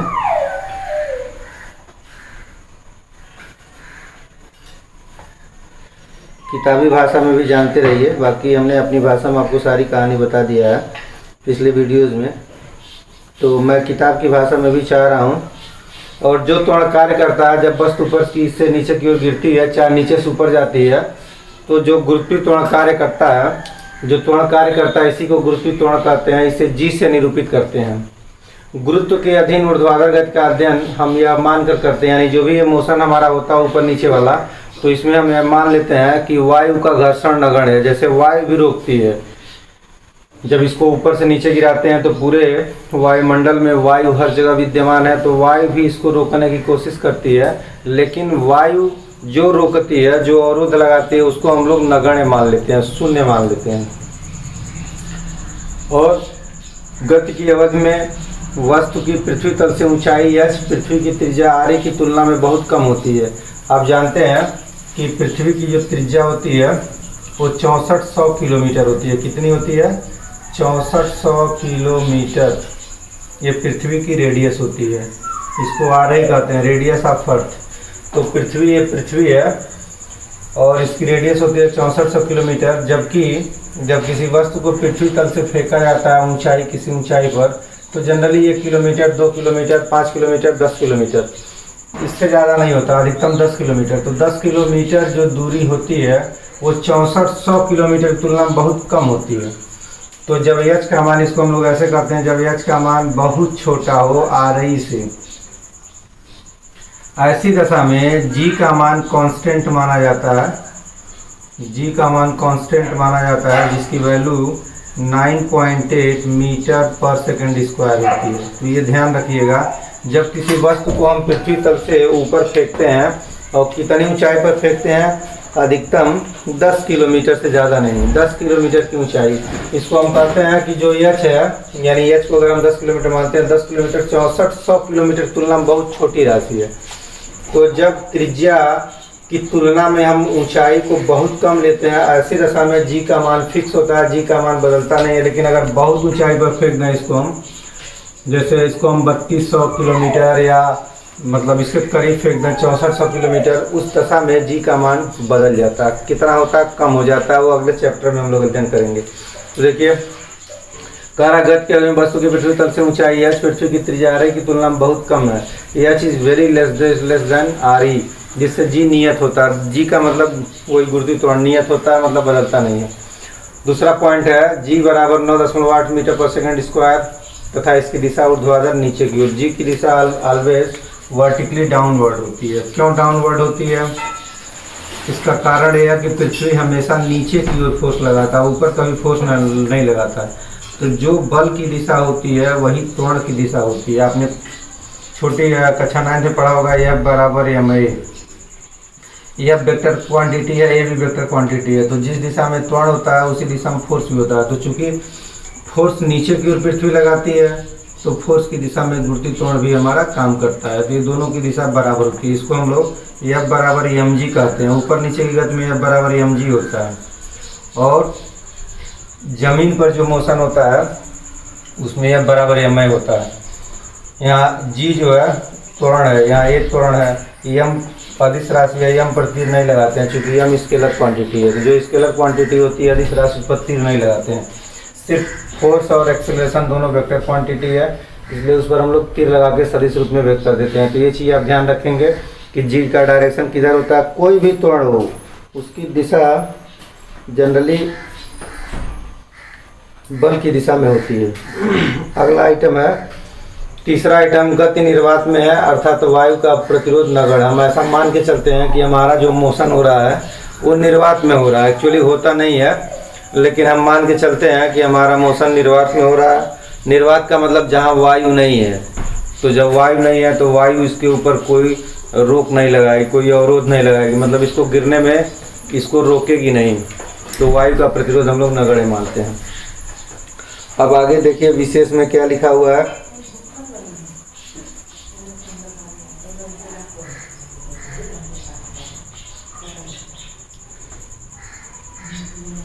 विशेष में द्वारा किसी ऊंचाई से पृथ्वी की ओर गुरुत्व के अधीन गति करती हुई वस्तु की गति को मुक्त रूप से गिरती हुई वस्तु की गति कहा जाता है। इस गति का एक दूसरा भी नाम है मुक्त रूप से गिरती हुई गति। मुक्त का मतलब इसके ऊपर किसी का कोई प्रभाव नहीं है। जैसे अभी इसको हम डोरी से बांध रहे हैं और डोरी से बांध कर इसको गिरा हुआ है तो ये हमारे अनुसार गिरेगी, क्योंकि हम डोरी को पकड़े रहेंगे तो स्थिर रहेगी। जब डोरी को हम गिराएंगे तो ये गिरेगी, ऊपर खींच देंगे तो ऊपर जाएगी। तो ये मुक्त नहीं है, स्वतंत्र नहीं है, ये हमारे ऊपर डिपेंड करती है कि हम इसको मोशन कैसे कराएंगे। लेकिन यदि इसको ऐसे सिंपली छोड़ दिया जाए तो इस गति को कहते हैं मुक्त रूप से गिरती हुई गति या मुक्त रूप से गति। इस पर वायु के घर्षण को भी हम लोग शून्य मान लेंगे, मानेंगे कि वायु का घर्षण इस पर काम नहीं कर रहा है। तो ऐसी गति को मुक्त रूप से गति भी कहा जाता है, एक नया नाम है।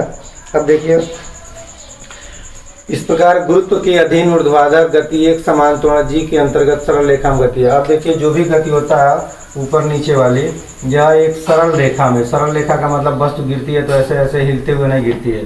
जब भी कोई चीज़ गिराएगी तो सीधा गिर जाता है। इसका मतलब क्या है कि ये कौन सी गति है, ये सरल रेखा में गति है। ऊर्ध्वाधर दिशा को हम x अक्ष के साथ x अक्ष के स्थान पर y अक्ष के अनुदिश लेते हैं। मतलब ऐसे अगर हम एक्सिस खींच लें ऐसे, इसको कहते हैं x एक्सिस और इसको कहते हैं y एक्सिस। तो वस्तु का गति ऐसे होता है, या तो नीचे होगा या तो ऊपर होगा। तो हम कहेंगे कि यह जो गति है वो y एक्सिस की दिशा में है।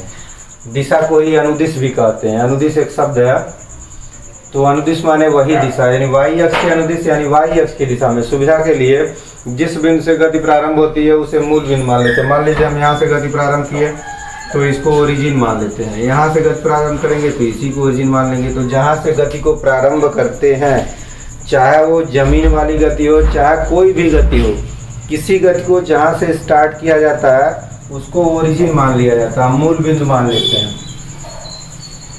ऐसा हमारी अवधारणा है, यही कॉन्सेप्ट है कि जब भी मोशन स्टार्ट किया जाता है तो जिस बिंदु से स्टार्ट किया जाता है उसको ओरिजिन पॉइंट मान लिया जाता है। आगे देखिए, मूल बिंदु से जिस ओर वस्तु प्रारंभ की जाती है वह पॉजिटिव डायरेक्शन और इसके विलोम में निगेटिव डायरेक्शन। मान लीजिए कि ये हमारा ऊर्ध्वाधर मोशन हम यहाँ से करा रहे हैं, ओरिजिन से किसी वस्तु को यहाँ से ऊपर फेंक दिए u वेलोसिटी से, तो ऊपर वाले डायरेक्शन को हम प्लस मानेंगे, क्योंकि जब गति प्रारंभ करेंगे तो हम किधर फेंके, ऊपर की ओर। तो जिधर गति स्टार्ट करते हैं शुरुआत में तो वो डायरेक्शन पॉजिटिव, और जब वस्तु ऊपर से नीचे आएगी तो उस डायरेक्शन को आप निगेटिव मान लेंगे। मान लिया जाए कि हम वस्तु को नीचे गिरा दिए तो नीचे वाले डायरेक्शन को पॉजिटिव मानेंगे, और यहाँ ऊपर वाले डायरेक्शन को निगेटिव माने। कहने का मतलब ये हुआ कि जब हम गति को प्रारंभ करते हैं उस समय कौन सा डायरेक्शन यूज करते हैं वह पॉजिटिव होती है। जिस दिशा में गति, अगर ऊपर की ओर गति प्रारंभ करेंगे तो यू पॉजिटिव होगा ऊपर की ओर, और नीचे की ओर निगेटिव होगा। नीचे की ओर फेंकेंगे किसी वस्तु को तो नीचे वाले डायरेक्शन को पॉजिटिव मानेंगे। तो ये चीज़ आपको ध्यान देना है, जिस प्रारंभिक गति की दिशा को पॉजिटिव और उसकी जो उल्टा डायरेक्शन होता है वो निगेटिव माना जाता है। और ये हमारा स्वैच्छिक भी है। स्वैच्छिक का मतलब हमारी मर्जी, हम अगर ऊपर को फेंकने वाले को निगेटिव मानते हैं तो गिरने वाले को पॉजिटिव मानेंगे। यहाँ देखिए, हम नीचे को पॉजिटिव न मान के अगर नीचे को गिरने वाले को निगेटिव मानते हैं तो इसका उल्टा डायरेक्शन पॉजिटिव है। स्वैच्छिक भी है। स्वैच्छिक मतलब हमारे ऊपर डिपेंड करता है, जब सवाल लगाते हैं तो कोई फर्क नहीं पड़ता। लेकिन एक चीज़ ध्यान देना कि जिसको पॉजिटिव मानेंगे उसके विपरीत वाले को निगेटिव मानना जरूरी है। दोनों को पॉजिटिव नहीं मान सकते कि हम कहें कि ऊपर वाला भी निगेटिव है नीचे वाला भी निगेटिव है, तो ये गलत है। क्यों? क्योंकि वेग आप जानते हैं, जो भी इक्वेशन ऑफ मोशन है v बराबर u प्लस at, तो इसमें ये सारी वेक्टर क्वांटिटी है। वेक्टर क्वांटिटी v है, u है, a है, केवल t स्केलर होता है, बाकी सारी वेक्टर क्वांटिटी है। और वेक्टर क्वांटिटी कहती है कि जब हमारा डायरेक्शन चेंज करेंगे तो हम क्या हो जाएंगे, निगेटिव हो जाएंगे। याद करना आपको। तो वेक्टर क्वांटिटी में अगर पूरा हम डिस्प्लेसमेंट लिए 10 मीटर तो पश्चिम के डायरेक्शन में डिस्प्लेसमेंट होगा -10 मीटर। मतलब कोई डिस्प्लेसमेंट इधर अगर इस डायरेक्शन को पॉजिटिव लेते हैं तो इसका अगेंस्ट, इसका विपरीत डायरेक्शन निगेटिव होगा। ये ध्यान देना। कोई भी वेक्टर क्वांटिटी हो, चाहे फोर्स हो, चाहे वेलोसिटी हो, डिस्प्लेसमेंट हो, एक्सेलरेशन हो, कुछ भी हो।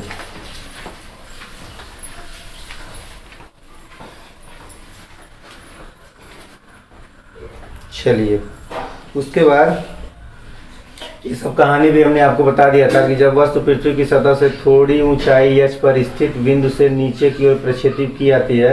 तो ये पिछले वीडियो में भी मैंने डिस्कस कर दिया था। मैं थोड़ी बहुत कहानी बता दे रहा हूँ। मान लिया जाए कि पृथ्वी से कोई वस्तु कैपिटल H की ऊंचाई पर है, इतनी ऊंचाई पर है, और यहाँ से हम किसी वस्तु को, ये बिंदु वो मान लिए, और यहाँ से जो है ऐसे हम इसको ड्रॉप कर देते हैं, गिरा देते हैं। गिरा भी सकते हैं, किसी वेलोसिटी से हम इसको फेंक भी सकते हैं। यहाँ वेलोसिटी u दी गई है, u से फेंक दिया गया, तो गिराने में u 0 होगा, लेकिन यहाँ u को 0 नहीं मानेंगे चूंकि फेंक दिया गया, तो u की वैल्यू कुछ आएगी। अब मान लिया जाए कि जब ये यहाँ से गिरना शुरू की तो किसी बिंदु तक गिरी, और उस बिंदु की हाइट हम मान लेते हैं y है। मान लिया जाए यहाँ आ गई, यहाँ पर पहुँच गई जैसा कि चित्र में दिया हुआ है। तो पूरी ऊंचाई तो ये अच्छा, कंप्लीट ज़मीन ये हमारा पृथ्वी है, ज़मीन। तो ज़मीन से यहाँ तक की ऊंचाई यहाँ मैं लिख देता हूँ। फिर यहाँ से फेंकी गई तो ये y हाइट है, नीचे वाली हाइट h माइनस वाई हो जाएगा, h माइनस वाई।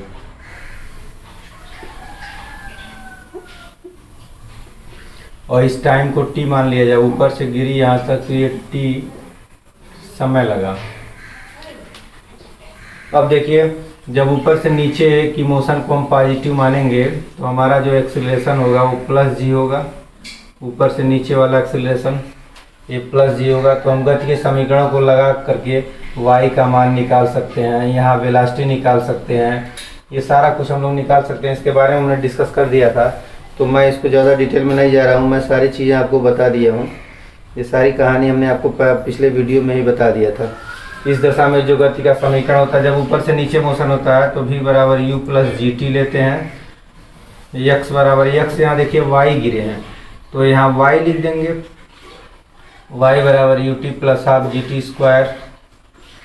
एक थर्ड इक्वेशन होता है, यहाँ से अगर यहाँ गिरे और वेलोसिटी यहाँ टकराने के v हो गई तो v का स्क्वायर बराबर u का स्क्वायर प्लस 2g और कितनी हाइट गिरे, वाई हाइट गिरे, तो 2GY हो जाएगा। अब ये दशा तब होती है जब हम ऊपर से नीचे आते हैं, किसी वस्तु को फेंकते हैं, कोई वेलोसिटी देते हैं। हो सकता है कि यह वेलोसिटी हमारा 0 हो, तब समीकरण हमारा यहाँ पर 0 हो जाएगा, ये 0 हो जाएगा, ये 0 हो जाएगा, ये 0। क्यों? क्योंकि u को हमने 0 मान लिया। तो हमारा इक्वेशन हो जाएगा v बराबर gt, y is equal to half gt² और v² बराबर 2GY। तो ये भी इक्वेशन हमको इक्वेशन ऑफ मोशन भी बन जाएगा जब इसका प्रारंभिक वेग 0 हो।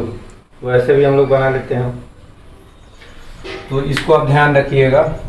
अब इसमें आगे चलते हैं, इसका ग्राफ भी हम लोग बनाते हैं। तो ग्राफ के बारे में भी हमने सब चर्चा कर दिया था, ग्राफ मैं यहाँ नहीं बता रहा हूँ क्योंकि ग्राफ की सारी चर्चाएं हो चुकी हैं। हम लोग महत्वपूर्ण निष्कर्ष में चल रहे थे। तो महत्वपूर्ण निष्कर्ष में हमने 1-2 निष्कर्ष टाइम ऑफ फ्लाइट आपको बता दिया था। टाइम ऑफ फ्लाइट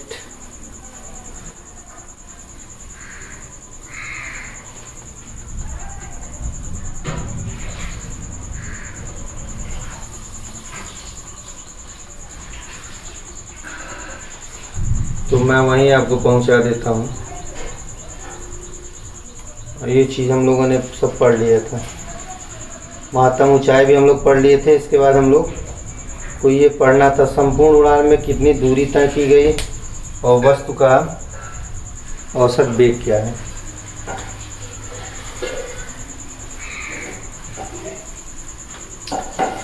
तो महत्वपूर्ण निष्कर्ष के अंतर्गत हमारा अगला आइटम है संपूर्ण उड़ान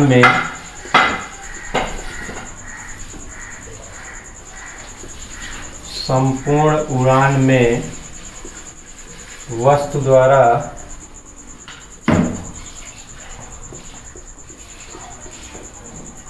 तय दूरी। ध्यान दीजिए, जब किसी वस्तु को हम यहाँ से फेंकते हैं किसी वेलोसिटी u से, तो ये ऊपर जाती है तो इसका वेग घटता जाता है। एक दशा ऐसी आती है इसका वेग यहाँ पर 0 हो जाता है। जब 0 हो जाता है तो वस्तु ऊपर न जाते हुए अब नीचे आना शुरू कर देती है। तो हमारा सवाल क्या है, संपूर्ण उड़ान में बस द्वारा तय दूरी, कितना दूरी तय की। तो यहाँ से गई इतनी हाइट, इस हाइट को अगर हम h मान लें तो h हाइट जाती है गई और h रिटर्न हो, ये पृथ्वी वाली लाइन है। तो h धन h 2h हुआ, यानी हम कहेंगे कुल दूरी 2h, कुल तय दूरी हमारा हो गया h धन h is equal to 2 time h। और h की वैल्यू हम लोग पिछले में हम लोग निकाल चुके हैं। h की वैल्यू आती है u²/2g।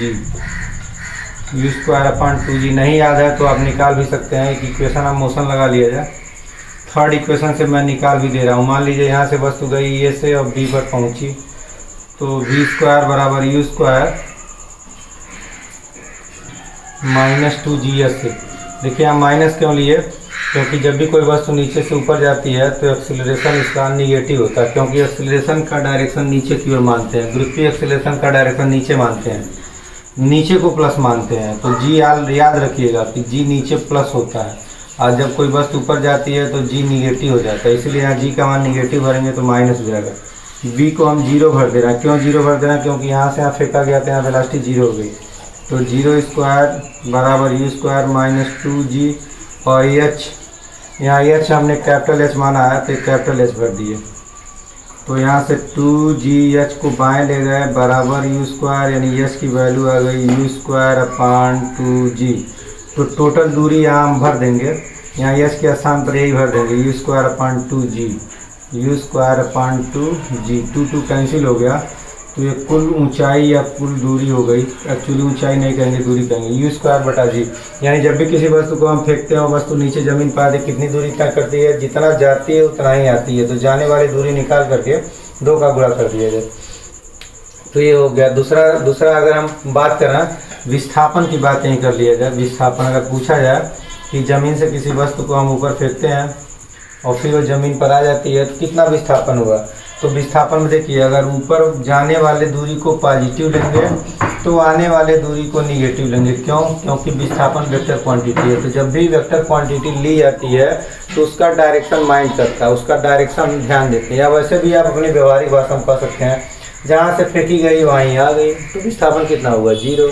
क्योंकि विस्थापन क्या होता है? जहाँ से मोशन स्टार्ट हुआ, जहाँ एंड हुआ, उसके बीच की सीधी दूरी। तो यहाँ सीधी दूरी यहीं फेंकेंगे तो हम इधर ले गए हैं, वास्तव में ये यहीं गिरेगी भी। यहीं से फेंकेंगे यहीं गिरेगी भी, ऐसे नहीं होगा। ये तो हम आपको समझाने के लिए बताया। तो ऐसे सीधे फेंकेंगे फिर यहीं गिर जाएगी। तो प्रारंभिक बिंदु और अंतिम बिंदु एक ही स्थान पर है, तो विस्थापन क्या हो जाएगा? 0 हो जाएगा। चलिए, इसके बाद हम बात करें औसत चाल की बात करें। तो अगर औसत चाल की बात करते हैं इस दशा में, तो औसत चाल बराबर होता है कुल चली गई दूरी बटे कुल लिया गया समय। तो कुल कितनी दूरी, कुल चली गई दूरी चाल के लिए, कुल चली दूरी बटे कुल समय, यही होता है।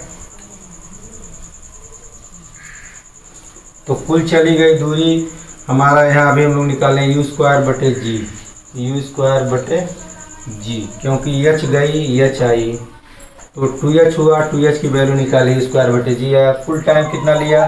जितना जाने में उतना आने में, दोनों टाइम बराबर होते हैं। तो जाने आने का टाइम बराबर होता है, और हमने पिछली वीडियो में निकाला भी था, u/g आता है जाने का टाइम, तो आने का टाइम भी u/g, इसलिए 2 टाइम लिख देते हैं, 2 टाइम u/g। g से g कैंसिल हो गया और u के घात से 2 घात कैंसिल हो गया, तो u/2 आएगा आपको। तो ये हो गया औसत चाल। अब औसत वेग की बात करें, औसत चाल हमने निकाल लिया। अगर हम औसत वेग की बात करते हैं, औसत वेग, तो ये कुल विस्थापन लेंगे ऊपर और नीचे समय लेंगे, तो समय तो यही होगा 2u/g, और जब विस्थापन लेंगे तो विस्थापन 0 होता है, क्योंकि h गया वह जहाँ से गया उसी पॉइंट पर आ गया, तो विस्थापन 0, तो औसत वेग 0 होगा। तो इस दशा में औसत वेग क्या होगा? 0 होगा। तो ये सब आपको ध्यान देना है। जब सवाल लगाएंगे हम लोग तो इन सब चीज़ों की आवश्यकता महसूस होगी, इसलिए मैं आपको इन चीज़ों को भी समझाता चल रहा हूँ। हालांकि ये सब समझाने वाली चीज़ नहीं है, सवाल के दौरान ही हम लोग डिस्कस कर लेते हैं, लेकिन आप जानते रहेंगे तो थोड़ा सा और अच्छा रहेगा, आपको ज़्यादा समझ में आएगा। अब आइए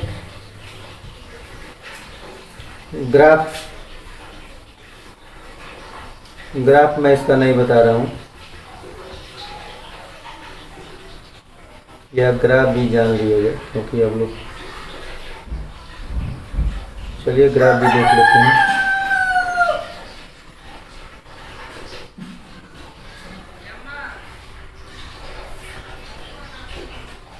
अगला आइटम है वस्तु का त्वरण समय ग्राफ, वेग समय ग्राफ तथा स्थिति समय ग्राफ। ये सब ऊपर चित्र में दिए हुए हैं।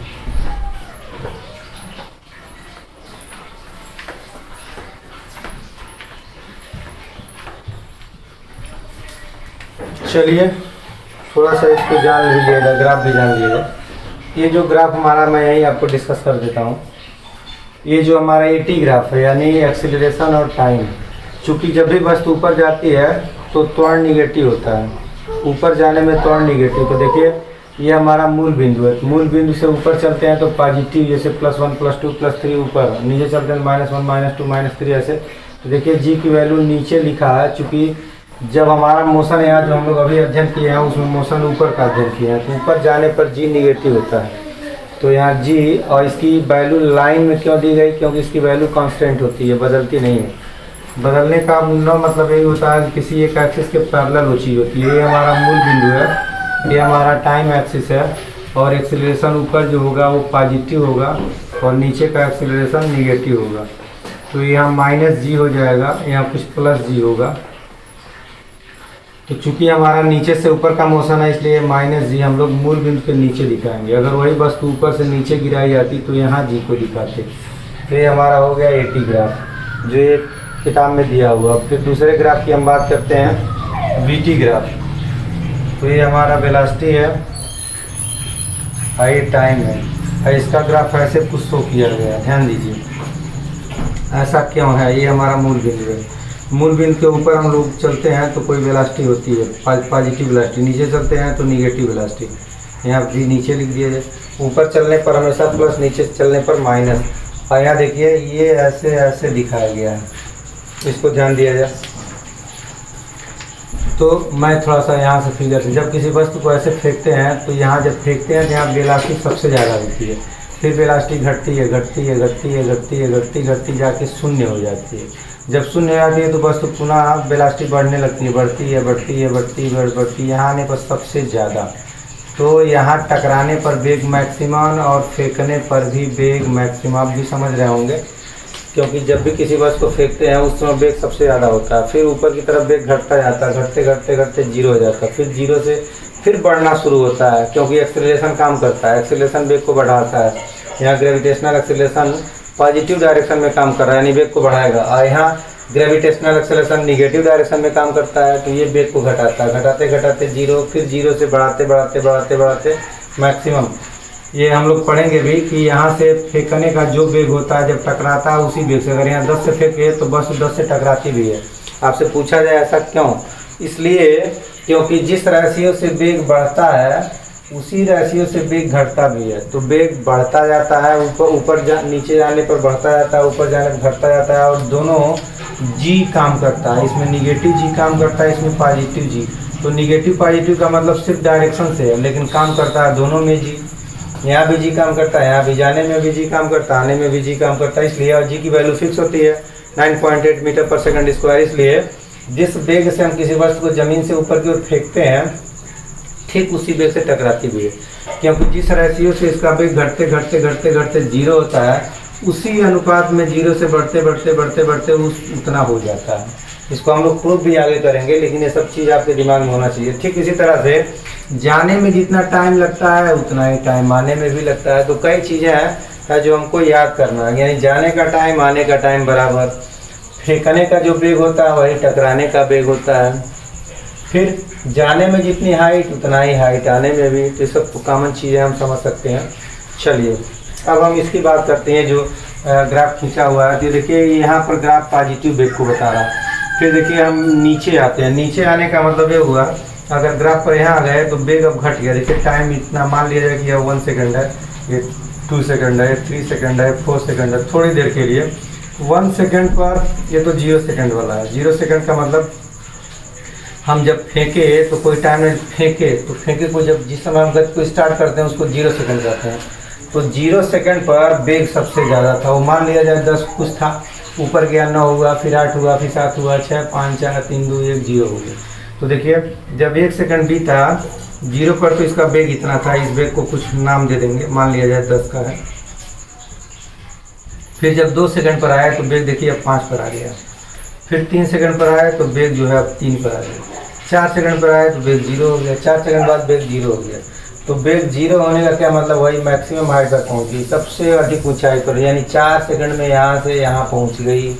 तो जब 4 सेकंड में यहाँ से यहाँ पहुंच गई तो वेग 0 हो गया। अब 0 होने के बाद ऐसा नहीं है कि ये यहीं रुक जाती है, नहीं रुकती नहीं है, फिर जो है निगेटिव डायरेक्शन में, चूँकि वेग वेक्टर क्वांटिटी है तो ऊपर जाना अगर पॉजिटिव माने तो अब निगेटिव डायरेक्शन में देखिए, अब निगेटिव डायरेक्शन में वेग बढ़ने लगा। जब 5 सेकंड पर आए तो अब ये ग्राफ नीचे गया, यानी अब निगेटिव में इसको कुछ वेग मिल गया। कितना वेग मिल गया, ये कुछ 2-3 मिला। फिर 6 सेकंड पर इसका वेग देखिए निगेटिव में और कुछ ज़्यादा हो गया, ऐसे कुछ मिल जाएगा 6-7। फिर 7 सेकंड में फिर इसका वेग कुछ और मिल जाएगा, ऐसे मिलता रहता। आप पाएंगे कि 4 सेकंड में अगर 0 हुआ तो 8वें सेकंड में इसका वेलोसिटी फिर वो 10 पर पहुंच जाएगी, 8 सेकंड में 10 पर पहुंचेगी। ये कहानी चलती है। तो 8 सेकंड अगर बात करें, 6 7 8 सेकंड में ये फिर 10 की वेलोसिटी में, चूँकि 4 सेकंड में 0 हुआ था तो फिर 4 सेकंड में वो फिर 10 से शून्य हुआ था 4 सेकंड में। तो ये कहानी चलती है। ये जो है ये जो सिचुएशन है, ये वाला सिचुएशन है, ये जो सिचुएशन है, ये जो सिचुएशन है फिर ज़मीन पर गिरने वाला सिचुएशन है। तो ऐसे ग्राफ हमारा बता रहा है कि पहले वेग घटते घटते घटते घटते जब यहाँ टकराई तो एक टाइम ले ली, वेग 0 हो गया। फिर 0 होने के बाद रुकती नहीं है बस, तो फिर नीचे आना शुरू करती है विपरीत दिशा में। तो विपरीत दिशा का मतलब ऐसे ग्राफ देखिए, विपरीत निगेटिव वेग अब निगेटिव होना शुरू हो गया, वेग निगेटिव और 10 पर जा करके वो फिर ज़मीन से टकरा जाएगी, तो फिर वो ज़मीन पर रुक जाएगी। तो ये हमारा होता है जाने का टाइम, जिसको U/G कहते हैं। रिटर्न होने का टाइम तो यहाँ से यहाँ तक u/g होगा। यहाँ पर जो कंप्लीट टाइम होगा वो 2u/g, क्योंकि यह u/g जाने वाला u/g होता है, आने वाला u/g होता है। तो u/g 2 टाइम u/g, ये सब किताब में देखिए लिखा हुआ है। ये सारी चीज़ें आपको समझनी है। यहाँ तो मैं आपको ऐसे समझा रहा हूँ, इसमें तो खाली ग्राफ दे देता है। तो देखिए ये वेग हमारा पॉजिटिव 10 हो गया जो प्लस u लिखा है, कोई वेग होगा। ये निगेटिव 10 हो गया जो माइनस u लिखा है। हमने आपको न्यूमेरिकल वैल्यू से समझाया, ये 4 सेकंड है, 8 सेकंड है, ये u/g है, 2u/g से समझा दिया। इसका डबल ये चौथा है तो ये 8वां सेकंड हो जाएगा, 4 दूना 8। तो ये बात आपको समझ में आई होगी। चलिए ग्राफ इसको चर्चा करते हैं। बहुत अच्छा, इस बार कई बार एक कंपटीशन में आया भी है। ये ग्राफ को, इस ग्राफ की चर्चा करते हैं। ग्राफ का मतलब क्या है?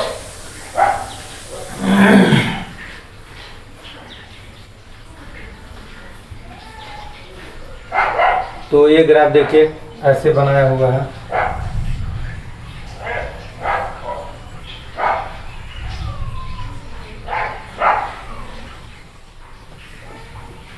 ये हमारा टाइम एक्सिस है और ये डिस्टेंस लिया। y का मतलब होता है डिस्टेंस, y माने चाहे h माने, कुछ भी मान लिया है।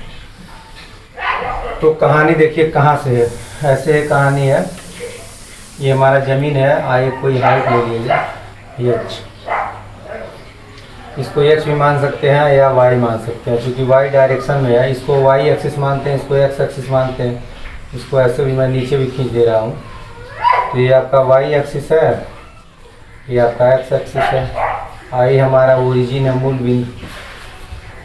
तो देखिए कहाँ से गति शुरू हुई। एक्चुअली टाइम शून्य पर ऊंचाई भी शून्य है। टाइम शून्य पर क्या है? ऊंचाई भी शून्य है। क्यों ऊंचाई शून्य है? क्योंकि जब टाइम यहाँ मान लिया जाए 1 सेकेंड, ये 2 सेकेंड, ये 3 सेकेंड, ये 4 सेकेंड, ये 5 सेकेंड, ये 6 सेकेंड, ऐसे है।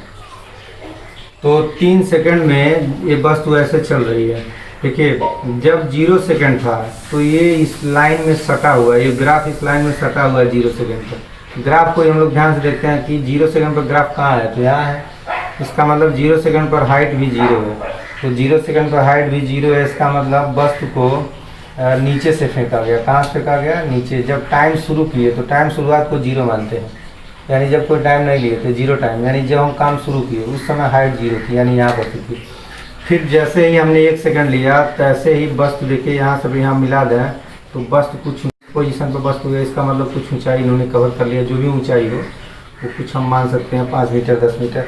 फिर जैसे 2 सेकंड हुआ तो 2 सेकंड पर और ऊंची चली गई। इसका मतलब ये हुआ कि वस्तु जब 1 सेकंड आया तो कुछ यहाँ आई, फिर 2 सेकंड पर कुछ यहाँ आई, फिर 3 सेकंड पर, 3 सेकंड जब आया तो सबसे ऊंचाई पर चली गई, सबसे ज़्यादा हाइट पर चली गई।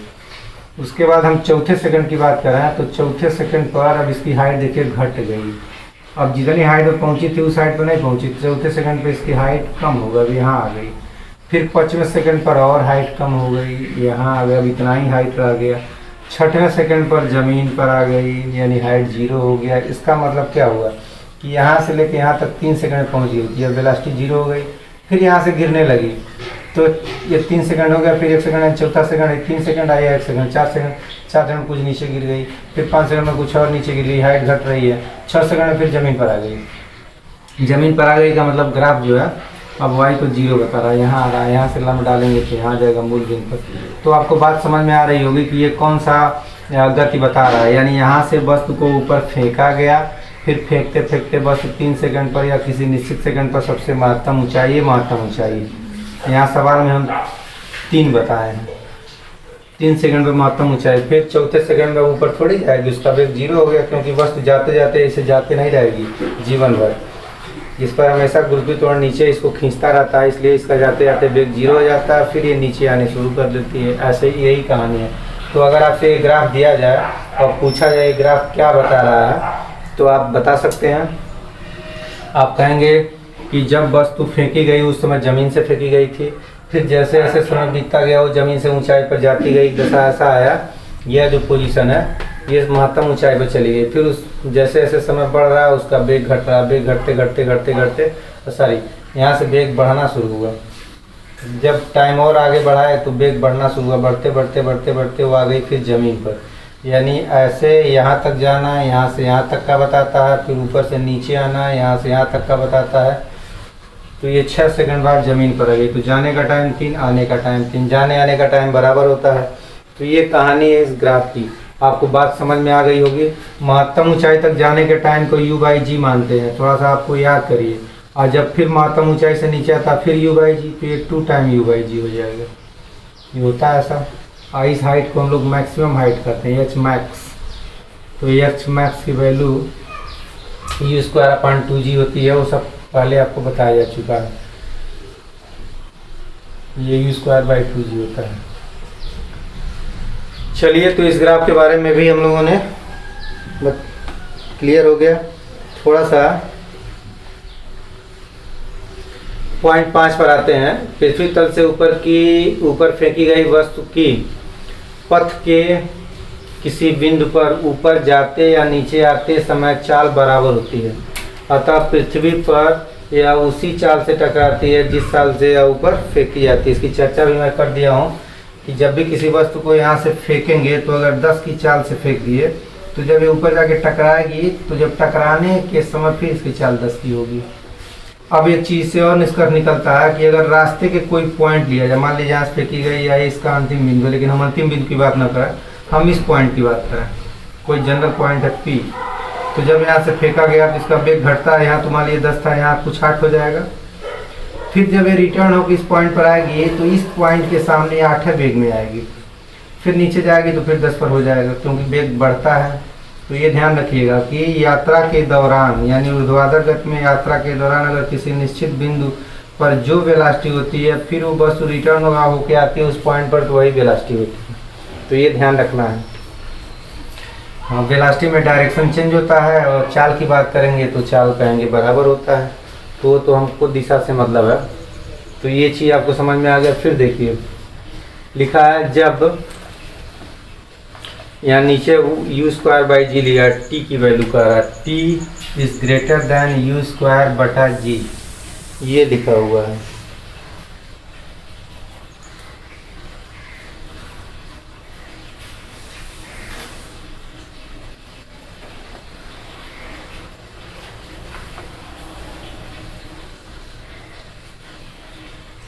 चलिए, तो इस पॉइंट को हम लोग समझा। पॉइंट नंबर 6 बहुत ही महत्वपूर्ण पॉइंट है।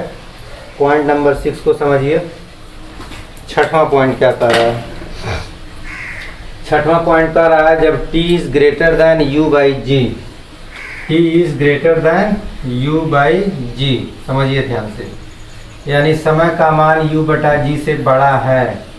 तो सबसे पहले U/G को हम लोग जानते हैं अच्छी तरह से। U/G क्या होता है? जब भी किसी वस्तु को हम ऊपर फेंकते हैं तो ऐसे ऊपर जाता है, और जब इसकी वेलोसिटी 0 हो जाती है महत्तम ऊंचाई, तो ये टाइम U/G होता है। U/G, यही टाइम U/G होता है, यानी जाने का समय। तो सवाल का रहा कि यदि T का मान U/G से बड़ा है, देखिए ग्रेटर देन साइन है, तो V का मान ऋणात्मक प्राप्त होगा। इसको समझिए। एक्चुअली जब U/G से बड़ा होगा तो वस्तु रिटर्न होके कुछ इधर रहेगी, यहाँ नहीं रहेगी। जैसे यहाँ तो यहाँ टाइम U/G से कम है, यहाँ भी U/G से कम है, यहाँ भी U/G से, यहाँ आने पर U/G के बराबर हो जाता है टाइम। और हमारा सवाल कह रहा है कि टाइम U/G से बड़ा है। तो जब वस्तु द्वारा लिया गया समय U/G से बड़ा होगा, ऐसी दशा में ये महत्तम ऊंचाई को पार करके आगे बढ़ गई होगी। कोई भी पॉइंट हो सकता है, लेकिन ये कन्फर्म है कि ये महत्तम हाइट से गिरना शुरू कर दी होगी नीचे की ओर। जब क्लियर हो गया ये, तो जब ऐसे नीचे गिरना शुरू कर दी तो इसका वेग कह रहा कि निगेटिव होगा। सही बात है, निगेटिव होगा। क्यों निगेटिव होगा? क्योंकि जिस डायरेक्शन में हम लोग फेंकते हैं उस डायरेक्शन को प्लस भी मानते हैं, यानी ये पॉजिटिव V का डायरेक्शन है। जब ये गिरेगी तो चूंकि डायरेक्शन बदल गया है, वेक्टर क्वांटिटी है V, तो डायरेक्शन बदल गया तो यहाँ निगेटिव भी लेंगे। तो यही बात ही कह रहा था, इसको भी आप ध्यान रखिएगा। जो यह दर्शाता है कि उस समय वस्तु उच्चतम बिंदु A से नीचे की ओर वापस आ रही है। अगर उच्चतम बिंदु ये मान लें तो ये से नीचे की ओर आ रही है।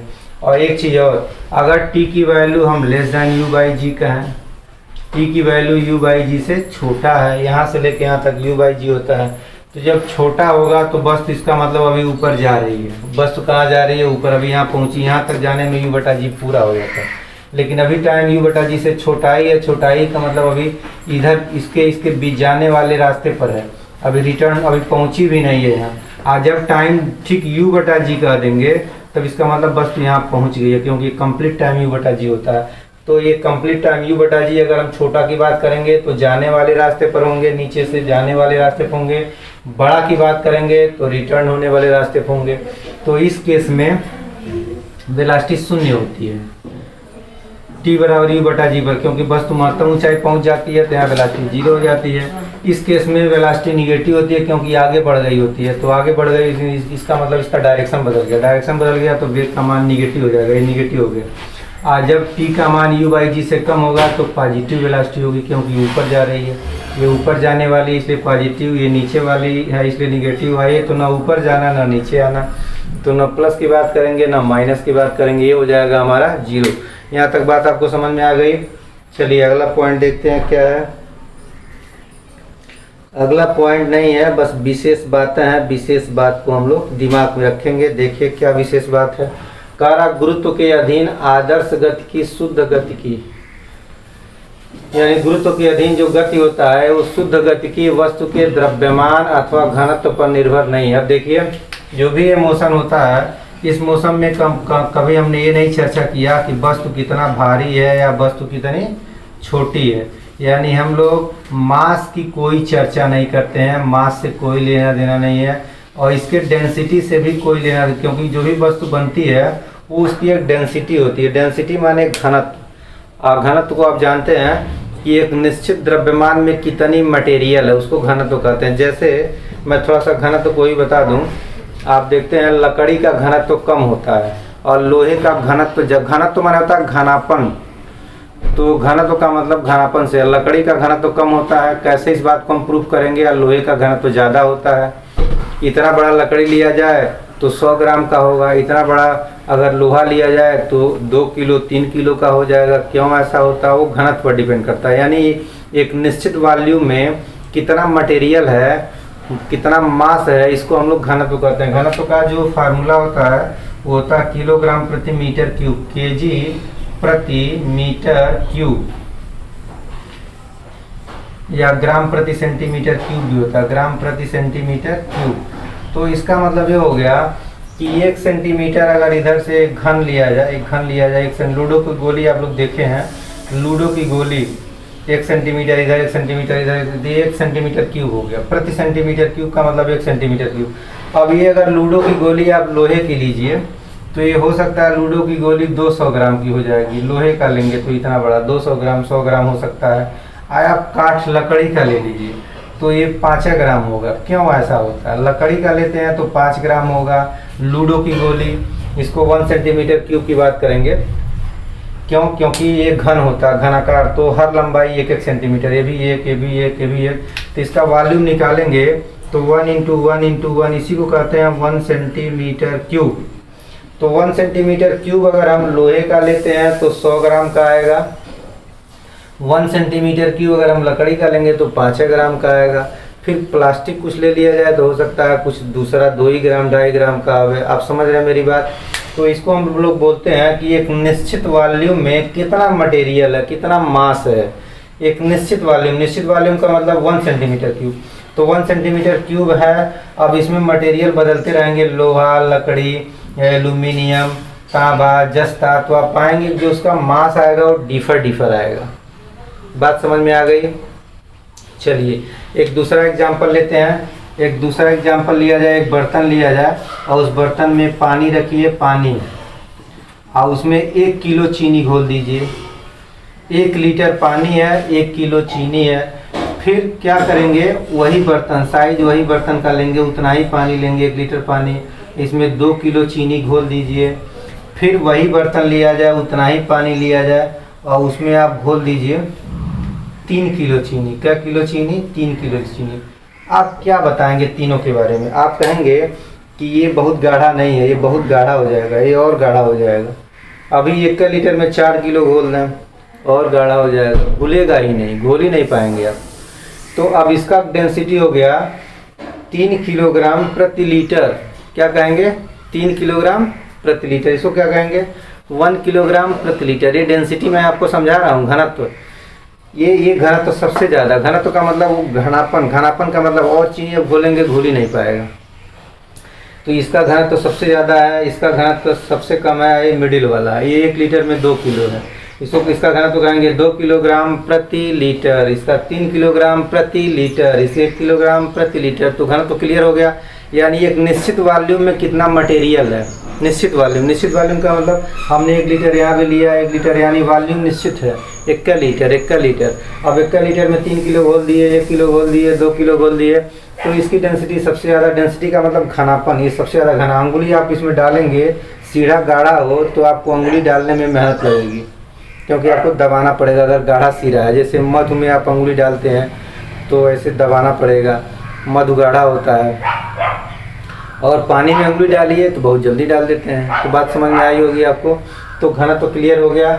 वही मैं बात कर रहा हूँ कि घनत्व का मतलब है इसके भार से भी मतलब है। जब किसी वस्तु को हम फेंकते हैं तो भार और से मतलब नहीं रखते हैं, वो भारी है छोटा भी। हम चींटी को फेंक दिए, तो चींटी को फेंकेंगे तो चींटी पर जो कहानी वर्टिकल मोशन में होती है वही हाथी को फेंक देंगे तो वही कहानी होगी। यानी हाथी में भी वही एक्सीलरेशन होगा जो चींटी में एक्सीलरेशन होगा।